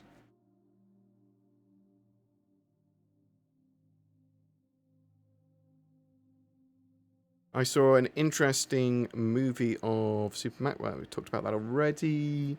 Are there any plans on implementing night or thermal vision on ships? They briefly talked about having thermal vision on scopes on weapons, and that is the last I've heard about vision modes. Any news on the Redeemer lately? Nope, not since the Fleet Week. With fleet battles and lockdowns, do you think this will only generate battle missions? It sounds great for things like smuggling and blockade running as well. Thoughts? In the short term, I would expect it to be for, as I said, sort of battle missions against Idris and stuff. But in the future, yeah, I suspect moving blockades and things like that will be a thing as well. That will be used in lots of different ways. Almost certainly. With villages or even current cities, will we be able to choose our own apartment instead of being given a hab in one building in the city? So I think the idea is that there's going to be more public habs, and then there's going to be privately rented and bought ones, well, rented probably. And to what level you get to choose your exact one, I don't know. I'd love it if you can choose. Yeah, that'd be amazing. How viable is that? I don't know.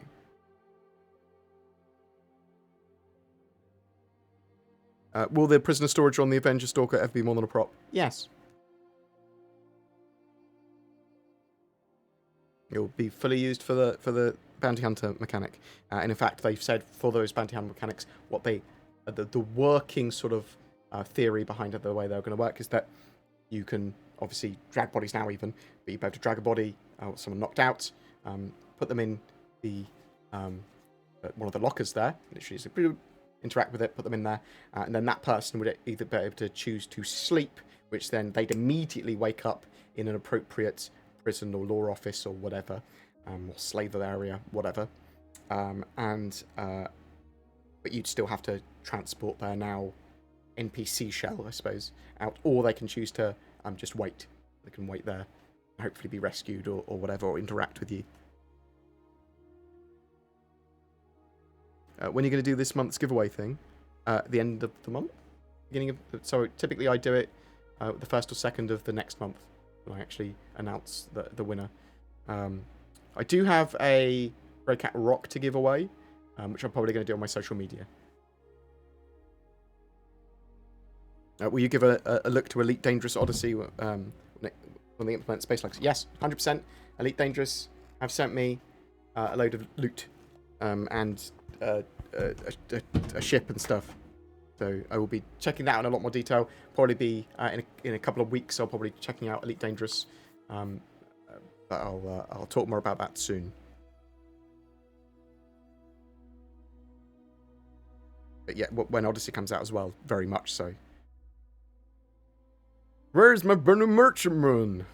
I've noticed that key binding has appeared for turning off AI turrets. Is this coming sooner than we think? I would expect that AI turrets are going to be the first stage of AI that we have for running our ships. So it's going to be AI turrets, then probably AI joining us on, or NPCs joining us on missions as buddies, as wingmen, potentially as someone on our ship. And then it will be NPC crews after that.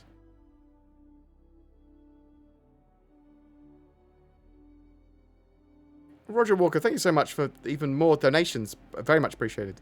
This is something nobody's talking about, lol. The whole docking collar mechanic. Like the one on top of the freelancers and the ones on the Carrack. Do they work? So, with the docking mechanics in the future, they want some docking collars to be able to link to each other, to link to stations, to link to some ships. They talked previously about some of the metrics being different at the moment, and they needed to standardize those. There's like small and medium docking ports and stuff. So they are supposed to work in the future, yes. But they don't work yet. Not properly, anyway. I mean, some of the docking ports open on some of the ships, but they don't do anything other than open and close.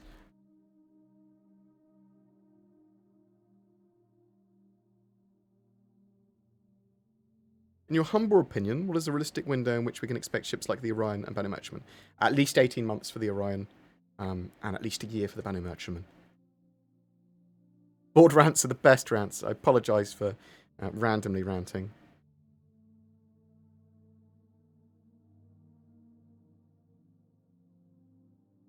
Do you think we'll have actual obtainable... Oh, we talked about loot earlier. We talked about that. What are the possible blockers for the Redeemers? For the Redeemer, not enough people that are available to work on that ship. That's it. That is the blocker. They had a lot more people. They would be able to work on all the ships simultaneously. So a load of the people that would be working on ships are working on a couple of ships or environments for the Persistent Universe or ships environments for Squadron 42. Achievement unlocked, moderator. Good job. Mercury Star Runner's ramp has widened to fit at least a Tumble Rover. That was what was said. Fantastic. I did not know that. At least that's not in my notes. So I'll add that to my notes, and I will assume you're correct, and I'll double check later and remove them if they're incorrect. But that sounds right. Cool. Do you have any Star Citizen models? Yes, unassembled. I've got the Dragonfly. But I will, at some point, grab them all.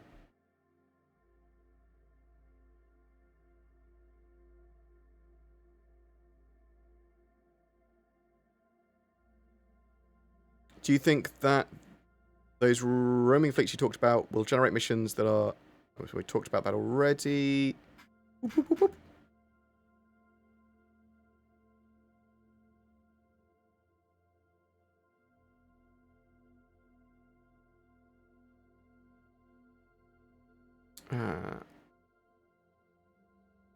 Do war bond moderators come with lifetime insurance? Unfortunately, no. They come with burnout. Thank you. I do very much appreciate people that help the channel by donating, by moderating, by sharing videos and liking, subscribing, asking questions. Genuinely does help. Feedback really helps. Thank you. Like, I really appreciate that I have a community that allows me to play computer games and talk about Star Citizen for a living. I think that's fucking amazing. I'm really, really, really appreciative of that. Zin's probably going to be pretty appreciative of that as well, because hopefully she gets to do a job that's better paying and more fulfilling, and she'll get to play computer games a lot more. And she'll get to work from home as well for the most part. Hopefully she finds it more interesting.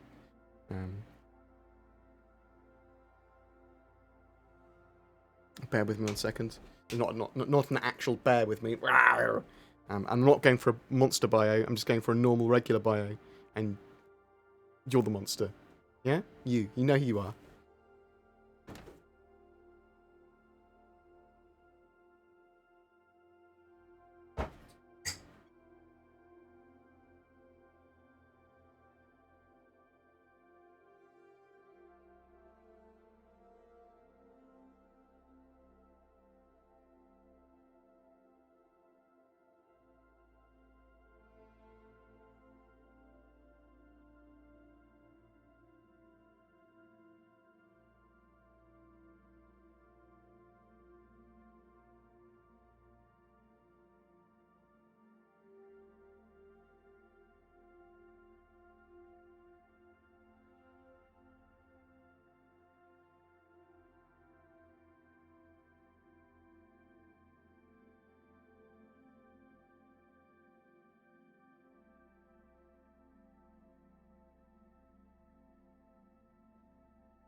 Hi. Oh, I need to check out Haskaha's screenshot competition. It should have finished by now. So you should have some cool... I love you, Haskaha. That's why I wear one of your t-shirts. And Haskaha lets me use a load of his pictures in my videos. His screenshots are so good. He's got a genuine, amazing talent.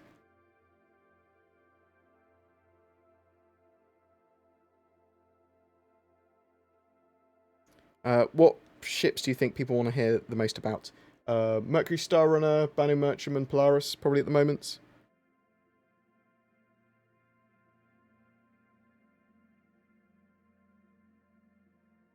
If you take a look at the temperature page, you see that compared to 3.4, 3.10 has a large decrease in average FPS. Why is that? Probably because them trying to move some bits around and optimize poorly. Obviously, they're working on Vulkan integration and stuff like that, so I suspect that some of their performance stuff they're building towards Vulkan, but have yet to implement it, so that might have dropped. But I'll have a look and try and get some more information on that. I'm wondering if AI in a vehicle will persist after you log off for base defense purposes. Your thoughts? I would hope so. I'd hope that in bases and stuff, if your bases persist, that you can actually have an AI and NPCs there that will defend it while you're away. That makes sense, doesn't it? Because they don't need to be physicalized. They just only need to be physicalized when someone's near enough.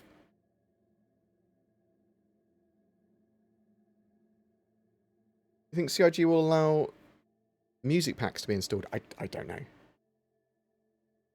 Don't even really know what you mean by that, to be honest. Is there any information about ships being owned collectively by player organisations? That's the expectation, that there's going to be a permission system that will allow players to borrow and use each other's ships, whether they be on or offline. But there's also an expectation that there'll be org permissions as well for allowing your org members to use your ship, and also sort of like org rented habs and hangars and things like that. There is a ice cream van outside my house, so apologies if you can hear any weird music. When I interviewed Montoya once, there was an ice cream van really loud outside my house while he was talking. Will prisoner and bounty pods be modular pieces that could be held in cargo holds? Oh, so I think you probably in the future be able to get bounty pods in cargo holds, I would expect, because they're effectively cargo, right? Thank you very much, Evolve Harder, for the email. Very much appreciated. I'll check that out.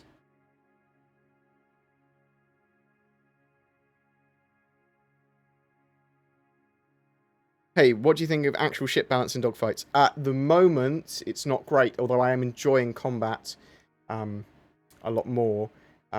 Star Citizen's not properly competitive by any means yet, properly. I mean, 2.6.3 spoiled us for actually some pretty good combat and dogfighting.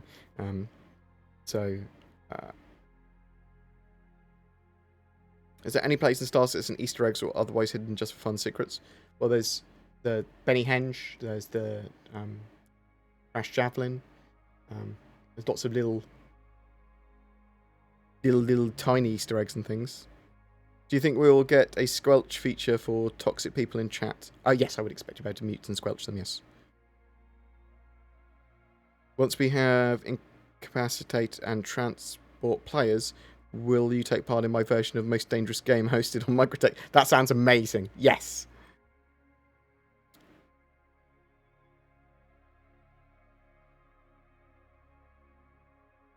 Do you think that they're going to shrink the Banner Merchantman in concept?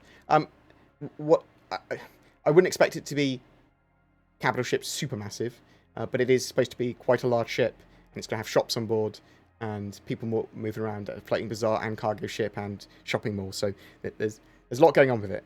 So it'll be big, and it will be able to do what they planned for it to be able to do.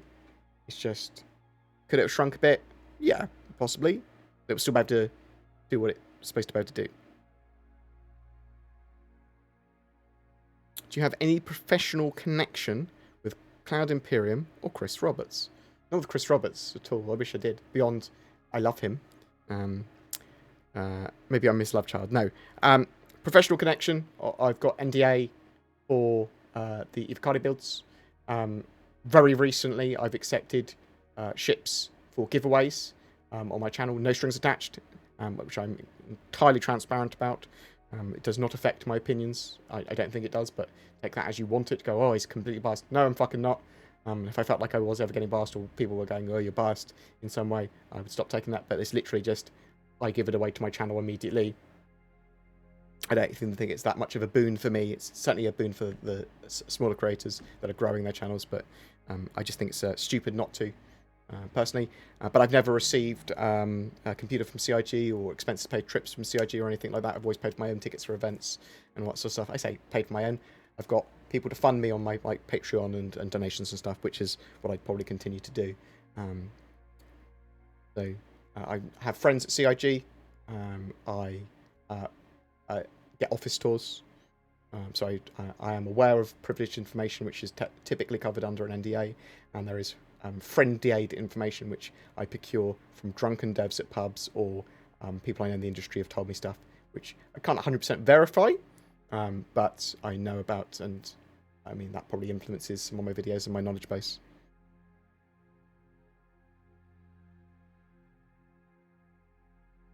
Do you think in the future I would be able to put a ship inside a ship, like a Vulture inside a Hercules, and then transfer them as cargo? So the idea is that some ships will be able to store other ships and vehicles, and in the near future you'll be able to spawn ship in ship, or vehicle in ship, where it's sensible and they have the appropriate bay for. Other times, if there's a big enough cargo bay and you can get the ship or vehicle in and out, you'll also be able to do that.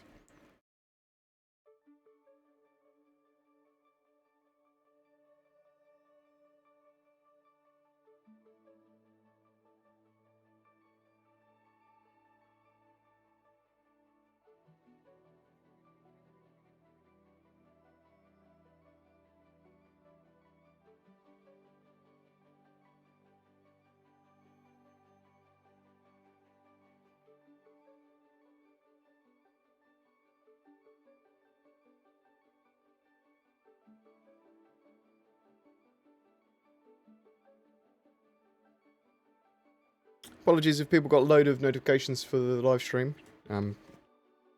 Literally out of my hands. I'll check to make sure that's. I mean, I've done it exactly the same as I've always done it. So apologies if people got a load of the things. I suspect it's a bug from YouTube, but I'll check to make sure there's nothing that I'm doing wrong as well after the stream, so it doesn't happen again if it's at all possible.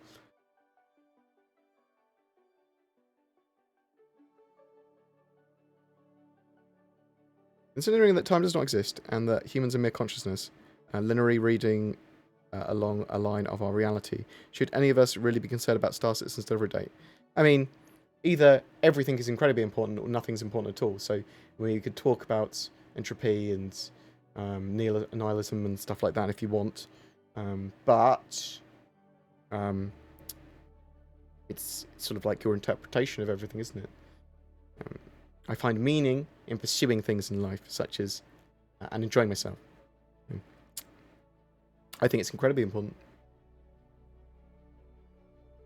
When will I be able to install and use a coffee machine in my Retaliator? Also, when will I be able to sit on the toilet in my Retaliator? The room's bigger than my cabin. What? So, sitting on toilet, you can in lots of ships already, but you can't actually use them. I think they're going to be probably used when they add the functionality to the life status system for hygiene, which is actually probably not too far away. And coffee machine. So I think iCache is what they want to get in, so that we can have stuff persisting on ships and tracked better, and then they can start selling those flare items.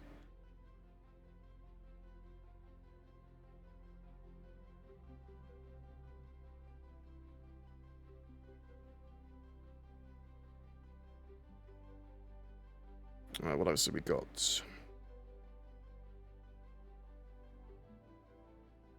When the game fully releases, will all players be able to interact with each other, or will there be separate servers? The hope is that it will be on a single server, but we'll have to wait and see. Single server meshed server. What's going on with the Carrack's antennas? I know it's supposed to be still getting its shutter bays. I'm not sure what's happening with its antennas at the moment either.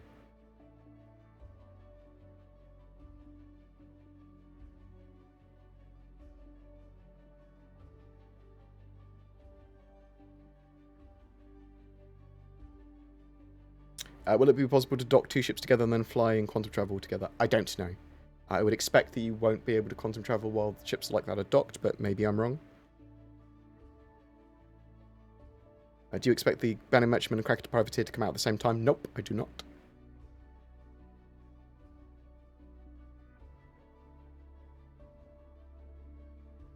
We chain dock ships and turn them into a city in space.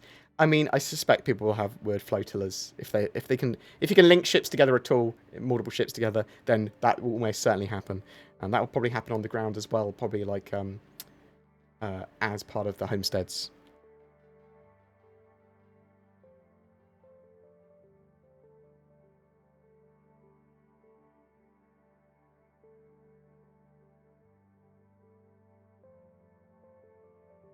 Are you right, Cameron, mate?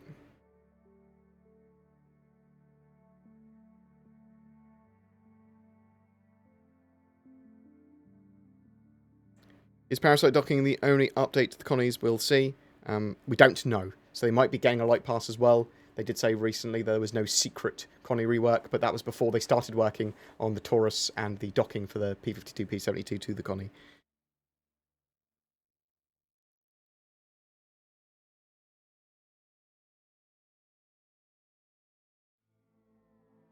Any news about depressurization? I promised that we won't throw people into airlocks and flight them.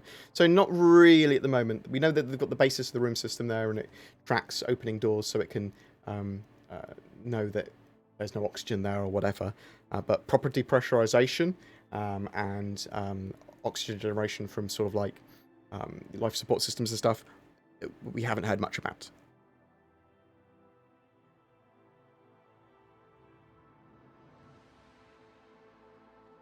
I just had a thought, what if they reconcept the Banner Merchantman as 2 different styles? One as a cargo bazaar and one as the cargo blockade runner. I mean, I thought these ships will be able to be outfitted for different purposes with obviously different systems and weapons and stuff like that, so they are more suited for a particular type of purpose. There might be some different modularity as well with the actual sort of like more major rooms and things that maybe you can change them.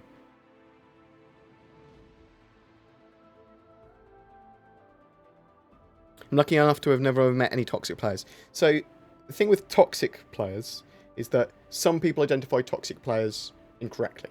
Not always, obviously. And there are certainly toxic pieces of shit out there as well. But if you've got quite a thick skin, or you're pretty chill, or you see lots of things as jokes, you'll identify less toxic players. And rightly so. Will we be able to quantum travel flotillas? We don't know. I doubt it, but I don't know. I assume that quantum travel is locked when ships are docked together, like externally docked together.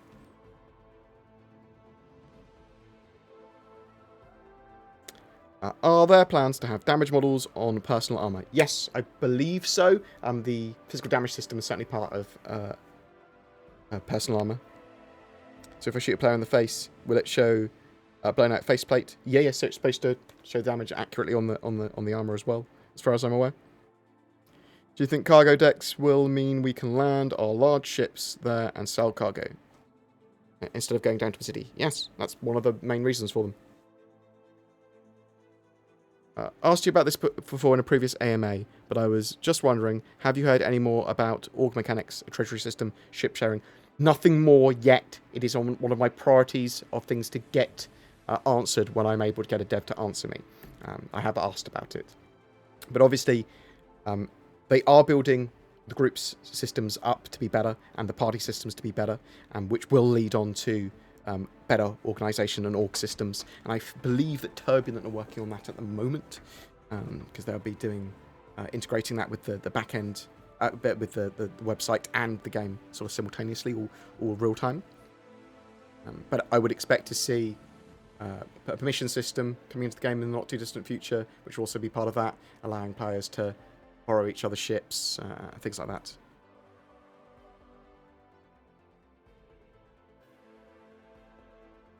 Thank you very much, Roger Walker, by the way, for your constant donations. Constantinos Mikadis. If I become a Patreon, do I still qualify for monthly giveaways? Yes, we do. I always get more attention than I do in my marriage. And would I get more attention than I do in my marriage? Forsakening. What? Tyrflo. Forsaken king. Forsakening? Forsaken king? Or is it what? Is it Forsaken king or Forsaken king? I can't. My brain can't make out the word.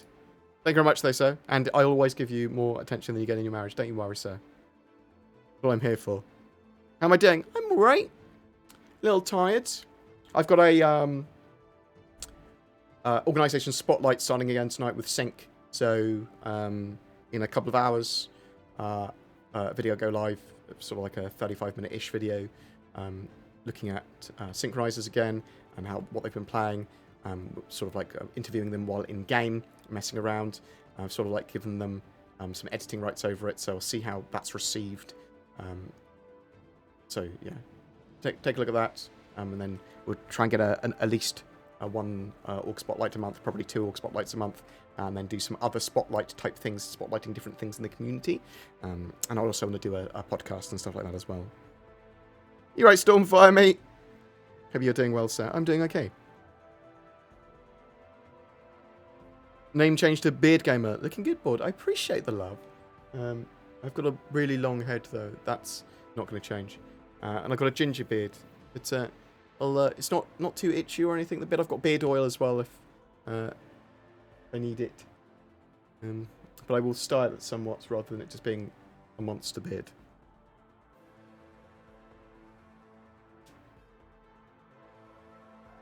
In ships like the Andromeda, do you think or know if we will ever get automated turrets with AI, or we hire NPCs? Yes, so you'll be able to put AI modules in some of your turrets and systems to have the AI running them. You'll be able to hire NPC crew as well in the future.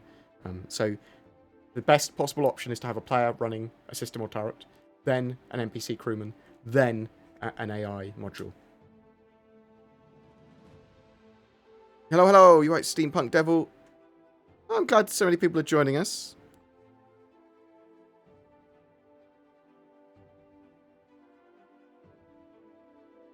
But yeah, we need, going back to what Roger Walker said, we need a mission system and org features. Like, okay, so most of the people that play the game for large periods of time are either competitive PvP or competitive fighter players. Or organisations, and it's a huge amount of players from organisations that play the game for hundreds and hundreds of hours. We need more functionality for those orcs. I mean, it's a no sum thing. I've forgotten the words I was trying to say as I said. It's a no sum equation, no equation. It's a no brainer. Literally, I have no brain at the moment. Why can't I words? Oh wow, I've gone totally mind blank. Actually, quite nice. Lost everything in my head. Racy, thank you very much.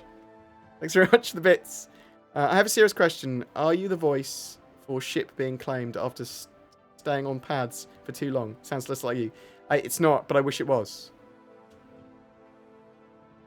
Already halfway through Q3, and they're still dropping patches for 3.10. Do you think 3.11 will be heavily delayed? Don't know. They haven't said, have they? But I believe that only a small team work on patch triage and bug fixing, and obviously all the sprint teams are still working on 3.11.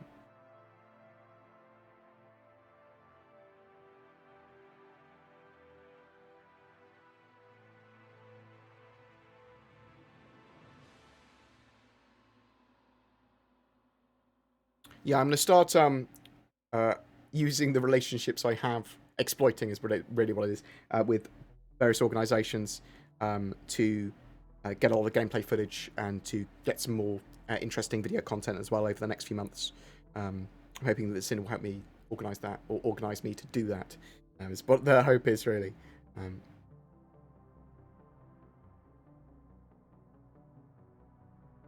Any updates expected for the 600i interior? Yes.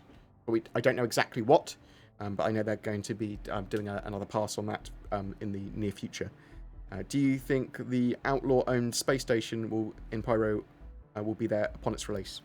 So, if they are releasing it in 2 parts, sort of like potentially, this is an I reckon, potentially at the end of end of this year, maybe they release part of Pyro. I would not expect to see Ruin Station ready if they do that like that. I suspect it will be in the second part of its release if they do it like that. Any additional news on ejection systems for surviving atmosphere?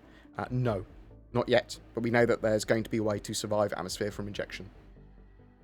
There are lots of modular ships in game, although most of them don't have their modularity features yet. When do you think most of those ships will get their modularity feature? After physicalized components, there'll probably be a lot of focus from a couple of teams looking at doing a modularity for ships. So maybe towards the end of next year, we'll start to see a lot more modularity stuff. I was hoping it would be this year, but obviously there's different prioritizations. Is it true that the Squadron 42 beta comes out at the end of this year? No, it is not. So, Squadron 42 beta was supposed to be done by the end of Q3 this year, the end of September. However, they're no longer updating the roadmap, and the last information we had from that was before the sort of like global lockdown, and typically we would have always expected delays from Star Citizen and Squadron 42 anyway. However, that beta anyway is a internal beta. It's not public facing. I suspect that they're delayed by a quarter or two for Squadron 42, more likely a couple of quarters. So I'd expect them to have their beta done optimistically for Q1 2021. And hopefully they'll be able to get the game out by then. Well, someone in 2021 is what I mean. My org is working on a spotlight video currently. Even have a member making a custom song. Oh, winner. Michael, yeah, send me more information about your org again. I've got it on my list.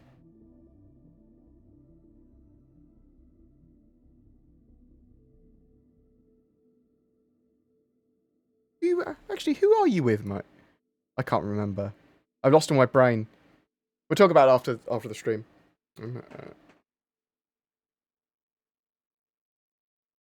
Have you seen the leaks, those small leaks on the Miss Dart? Yeah, I saw the leaks on the Dart.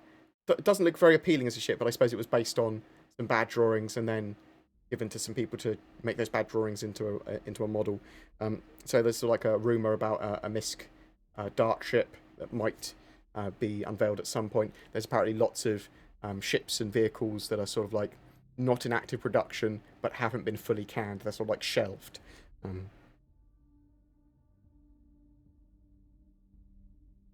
Does board have an org? Yes, I have two orgs. The one that is going to be more player-facing for people to get involved with will be the BoredGamer org, literally BoredGamer. And when Zin's working for me, that org should potentially activate to a much greater degree. At the moment, it's just there as a placeholder, really. And then the idea is that we'll have events, but also people can get involved with helping me record stuff for B-roll, but also silly things that we all want to do. Any news on further melee weapons and development? Not really. We know that they want to have more melee weapons in game, but yeah, there was the Vandal spear that we saw relatively recently, or plasma spear, also a gun. So. Think there will be any good resources to get from Pyro? Yes, I think it will be very, very, very high risk reward. And that they are retconning some of that lore for the Pyro system, so it's not as dead as we thought. There's the Pyro crab, but there's also going to be a good amount of economy opportunities as far as I'm aware.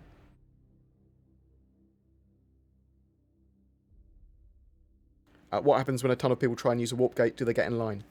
I don't know. I would expect so.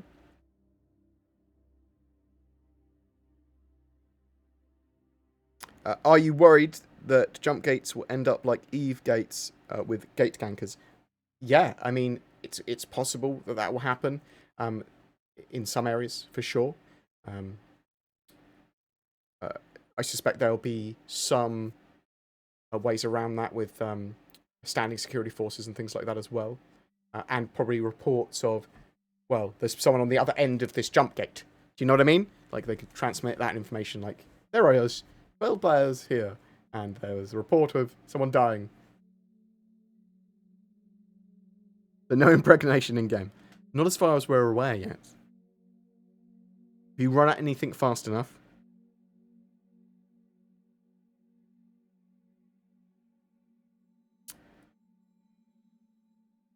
With the inclusion of having the PTU alongside the live build, yeah, I want them to do that, like, permanently, to be honest. Do you think they'll keep this trend going? I felt that they should have had the build side by side for some time. I totally agree with you, Steampunk Devil. I totally agree with you. I think they should have a PTU build constantly on with the live build. Makes sense to me. So they can test lots of different things, and they can have a more focused test patch. With contraband and narcotics already in game, do you think they'll have an animation doing the narcos? Will there be CD drug send? Almost certainly yes for both. What is your favourite ship? It changes from day to day to day to day. So like I love the Reclaimer, and I sort of want that to get in game and fully functional. But I love so many. Will jump gate linking be a thing? Would be awesome to see a whole fleet emerge from a jump gate, or will it be one by one? Don't know. It looks like the way the jump points work that it will be one by one, but maybe it won't. Maybe obviously with quantum travel you can all sort of like link together. So that's a good point. How will jump gate linking work, and will it just be? Well, if someone's ganking on the other end of a gate, you can never do anything about it if you're only coming out one by one.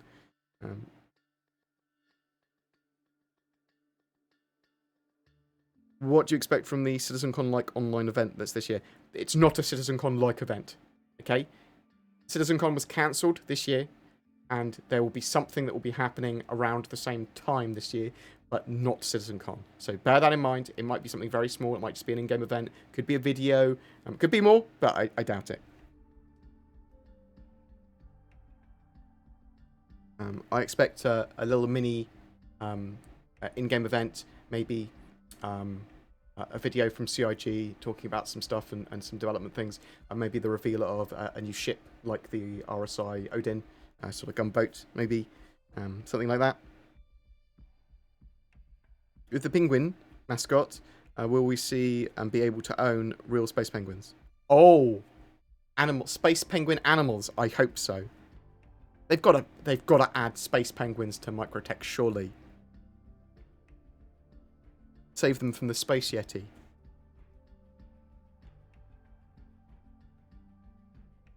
Any update on jump points? If they're going to release Pyro, they have to at least have tier 0 ready. Yeah, I totally agree with you. It's potentially we could have it by the end of this year, but we don't know. We don't know. CIG have not said they have rescheduled Pyro yet. They have said they've rescheduled Orison and Crusader.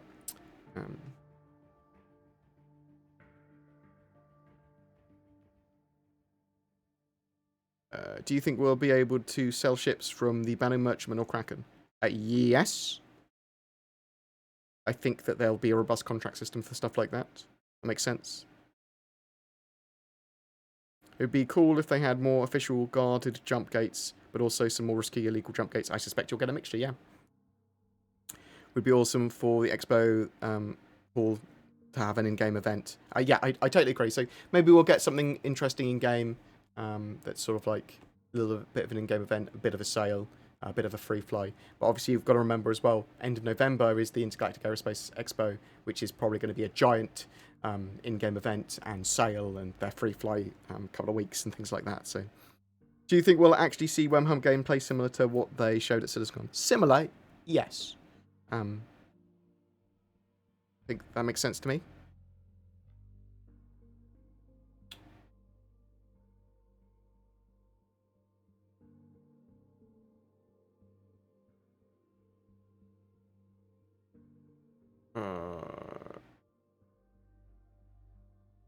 We just got a mock-up of the new roadmap. Do you think it's going to be a while before we get the actual roadmap? So I'm hoping we get it within a few weeks, rather than next year sort of thing. So I'm hoping we get it by the end of this year. That would be good. I hope we get it closer rather than later. So sooner rather than later. Closer rather than later. I'm bad at words. Are they actively working on the Redeemer? I don't think it's an active development at the moment. Although I can't remember. Sorry. Or are they only wanting to work on ships that are not already paid so they can get paid? No. There is probably a marketing sort of push for getting the occasional new ship in. But them getting the Redeemer worked on would allow them to resell the Redeemer, and that's going to be a big sale. So, but it's not entirely profit driven for what ships they develop when. Do they release notes on launcher updates? Yes, it's on the RSO website at the moment.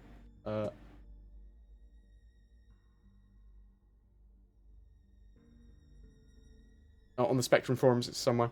I saw it for 14.44 or 1.44, whatever it is, the patch, the new launcher. Do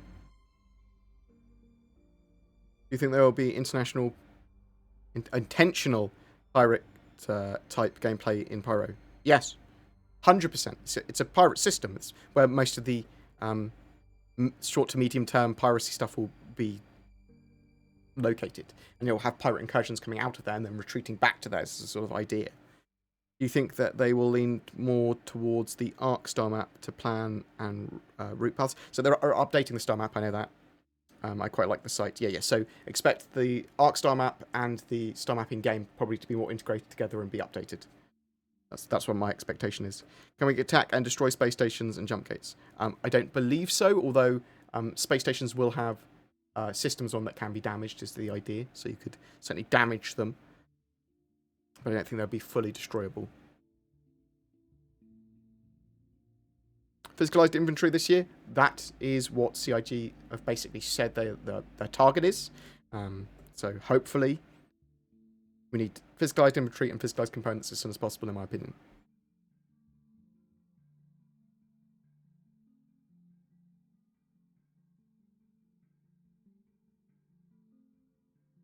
I would love a BoredGamer shaped ship, although it would just look like a love egg problem, or a butt plug or something.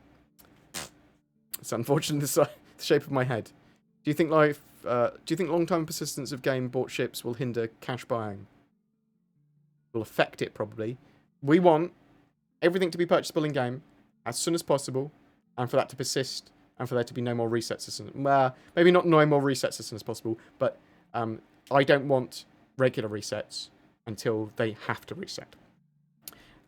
And I actually think probably if they do that right and they get a playable game, then they probably will generate more cash. They'll have more people buying more ships because they are able to try out the ship they want and then go, I like the ship, I want to start the game with it.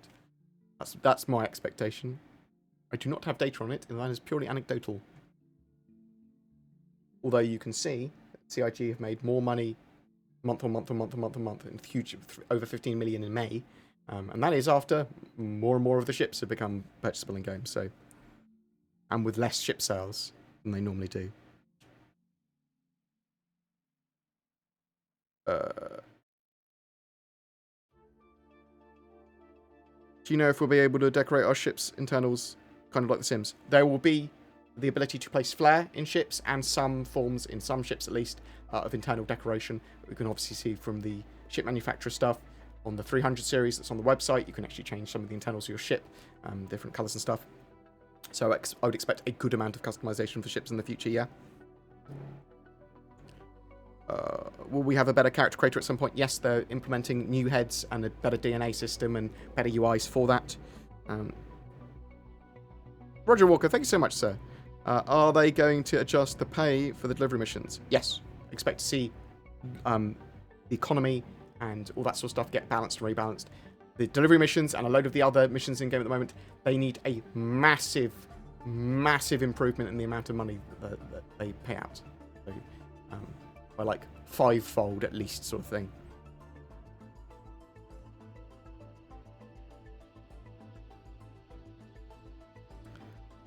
Being a Hercules owner, if they start adding the effects of hard maneuvers causing players to fall over or be knocked down, will other physical rovers be affected?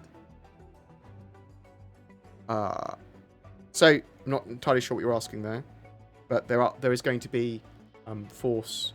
What is it? force reactions. So when you're in a ship and it takes a big jolt of getting hit or an explosion or whatever, that can cause people on board to be knocked around, potentially fall over, is I believe is the idea. So you want to be at a station or sitting down or something like that. Any news on a Connie rework? We know that they're working on the Taurus at the moment and the Constellation P52 and P72 docking undocking. But will the Constellations get a rework beyond that? Well, I'd expect them to get some light passes on various things, but probably nothing major rework. When they look at ships like that, when they're doing other work on them, they will typically give them a quick pass, but it's not going to be anything major. And they did say more recently there was no secret Connie rework. Will CIG stop selling ships if the game ever comes out? So I suspect they will still do concept sales and new ship sales in game, even after the game's released. That's my expectation. They certainly sell game packages stuff still. So.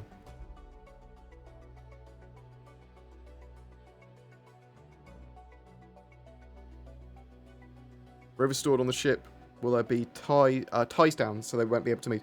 So the idea is that cargo and ships and vehicles that are docked in ships are sort of like maglocked to the floor.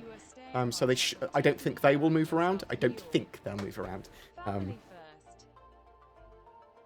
thank you very much, sir. Dr. Lawson. Very much appreciated. Well, I love your work. I hope you're staying on top of taking care of yourself and your family first. Of course I am. Thank you very much, though. I don't get sort of like burnout in the same way that other YouTubers do because I want to work.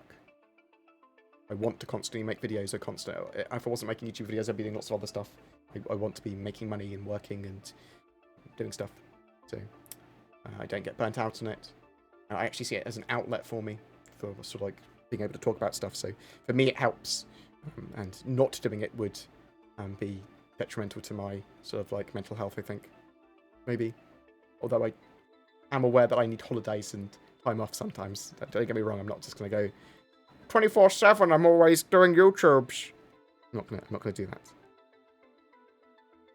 CitizenCon's cancelled this year because obviously the global situation. So expect it to be probably in the first half of next year. But typically it's on the 10th of October. That's when it was planned for this year before they cancelled it.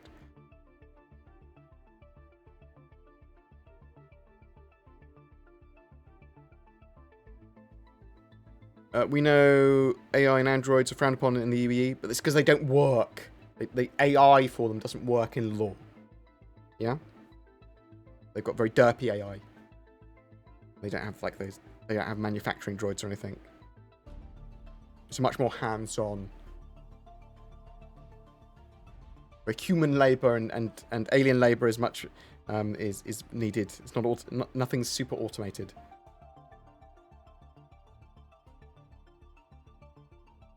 So if this has been answered already, I don't see a lot of talk in general about 30Ks. Do you know if they're actively being worked on, or is it part of a larger issue? The 30Ks are a blanket term for any form of server-to-client disconnect. So that could actually be you turning off your router. That could give you a 30K. It could be the server crashing. It could be lots of other things, billions of other things. It's an umbrella term for loads of it. So they're working on some of the causes of some of the disconnections and instability on servers. So they're always working on that stuff. And that should get you a lot more stable experience and experience much less in the way of 30Ks. However, they can never get rid of them entirely, not even when the game is live and released, because they're still going to happen if you, as I said, turn off your router or something else happens.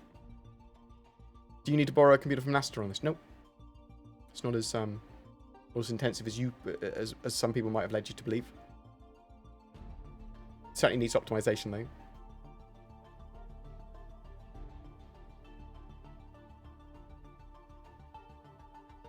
Right.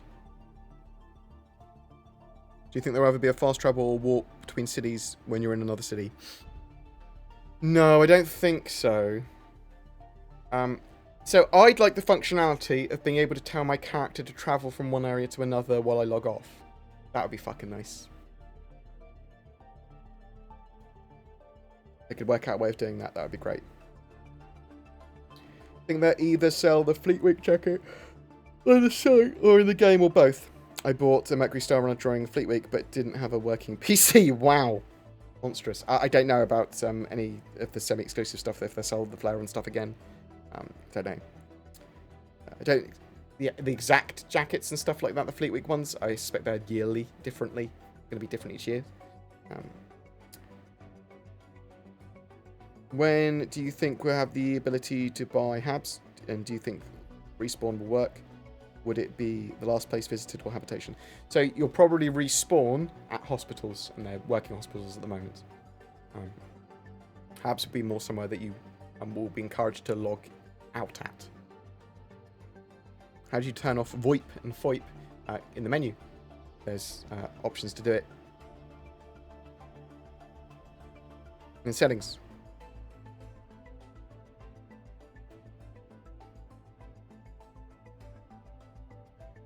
It's got its own big area. How long do you expect before we see semi-persistence? Well, we're waiting for the iCache, and I would expect to see more persistence, and they're pushed towards full persistence starting by the end of this year. So, right. Any other questions I can answer quick before I dash off? Because I'm hungry. I want to go check on my family. And I also want to go and snuzzle with my cats. Big cats. Cat. Wow. And we got a load of feral cats here that, like, Tripod sort of lives here occasionally. And he's downstairs at the moment, I'm pretty sure. But I need to give a lot of attention to my cat Lily. Do you know if object push and pull will include gravlebs, dollies, forklifts, purchasable tools, and equipment for cargo? Don't know for sure, but I would expect that's something that they are trying to push towards. That makes sense for them to do, but they haven't talked about that. So one of the ways you'll travel between planets is going to be like via Genesis Starliners, like commercial flights from them, so you can get on there and they'll take you to another planet. Is one of the plans to get between planets quickly. Once we can incapacitate, and we talked about that already. But yes, Evolve Harder, I'm happy to join you in the most dangerous game on Microtech. It sounds like a great idea. Sorry for all the Banner Merchantman questions. Do you think we'll have a medical bay and a canteen? Yes, probably. A little medical office makes sense on the Banner Merchantman. And a little food area makes sense as well, because you're going to have lots of NPCs or potential people aboard. Some food area. Right. I am going to dash off in a second. Thank you so much for joining me today. Thank you very much, Michael Ike, for becoming a mod and donating loads of money. I hope you're doing well as well, Steampunk Devil. I never forget your contributions. I think very much Rockstar. Roger Walker, you monster. Chucking loads of money at me. And I don't know why. Konstantinos Mikadis, thank you so much, sir. What else have we got? Lots of other people. Lots of people. Why? No, oh my god, there's loads. What he plays. Shite. Oh my god, you monster. DJ Brown. List. Oh wow. Thank you so much. And thank you so much for everyone that became subs. For the YouTube subs or the Twitch subs and all that sort of jazz. Or Patreon. Narak. I'm going to miss a load of you because it's in a weird place on my screen today. Razy. Dr. Lawson, thank you very much. And everyone else, you're all amazing. I love you all. We're going to find someone to host. No, thank you very much for watching the stream. We just sort of talk and chill, and sometimes we go massively off topic, because I wanted to talk a lot about Pyro today, but I suppose I can save that. A lot of the stuff I wanted to talk about Pyro for the next stream. Nothing else has turned up by then. We will... Who do you want? Do you want Maya, or do you want Super Mac Brothers, Ryan? Do you want first person that gets suggested? Morning, but I'm going now. Thumbs up the video. Thanks, Mike. Appreciate the love. If anyone else fancies genuinely being a mod, Super Mac, I'm going to go to Super Mac. No worries. If anyone else genuinely wants to be a mod, you are more than welcome. Well, I mean, I'll vet you slightly at least. Message me on contact@boardgamer.co.uk. And we can chat, or get me on discord.gg/boardgamer. Get involved with the community there as well. I genuinely appreciate everyone that watched today, and everyone that got involved with the stream and asking questions. Thank you very much. Yeah. I love what I do. I fucking love what I do for a living. Thank you Thank you for allowing me to do it. I'm a little bit worried about Xena working for me because I'm worried about needing enough money to pay her. But it's going to be fine. It's just if I suddenly get like half my money disappears, it's not going to. But like I worry about that, like operating costs and stuff like that, and what happens if something with the algorithm happens and I get loads less views or loads less money or whatever. So, but I'll be transparent about that sort of shit. But we do pretty well on a mixture of Patreon donations and the YouTube ads and all that sort of stuff. And maybe we'll look at more sponsorships. Like the reason I'm going to be promoting some Ridge Wallet stuff and potentially other games and things, well, products that I'll use, is because that allows me to more stably work out what's going to happen income-wise and know that sort of stuff works on the channel or doesn't work. But thank you very much for watching. I love you guys so much. You take care. Have a great weekend, and I'll talk to you real soon. We'll get some videos up soon. And tonight, in very, very soon, a couple of hours, there is a video on Sync as my first reorganisation spotlight video again. And if you want to get involved with that, message me on the same messaging platforms. Appreciate it. Love you. Bye. Bye.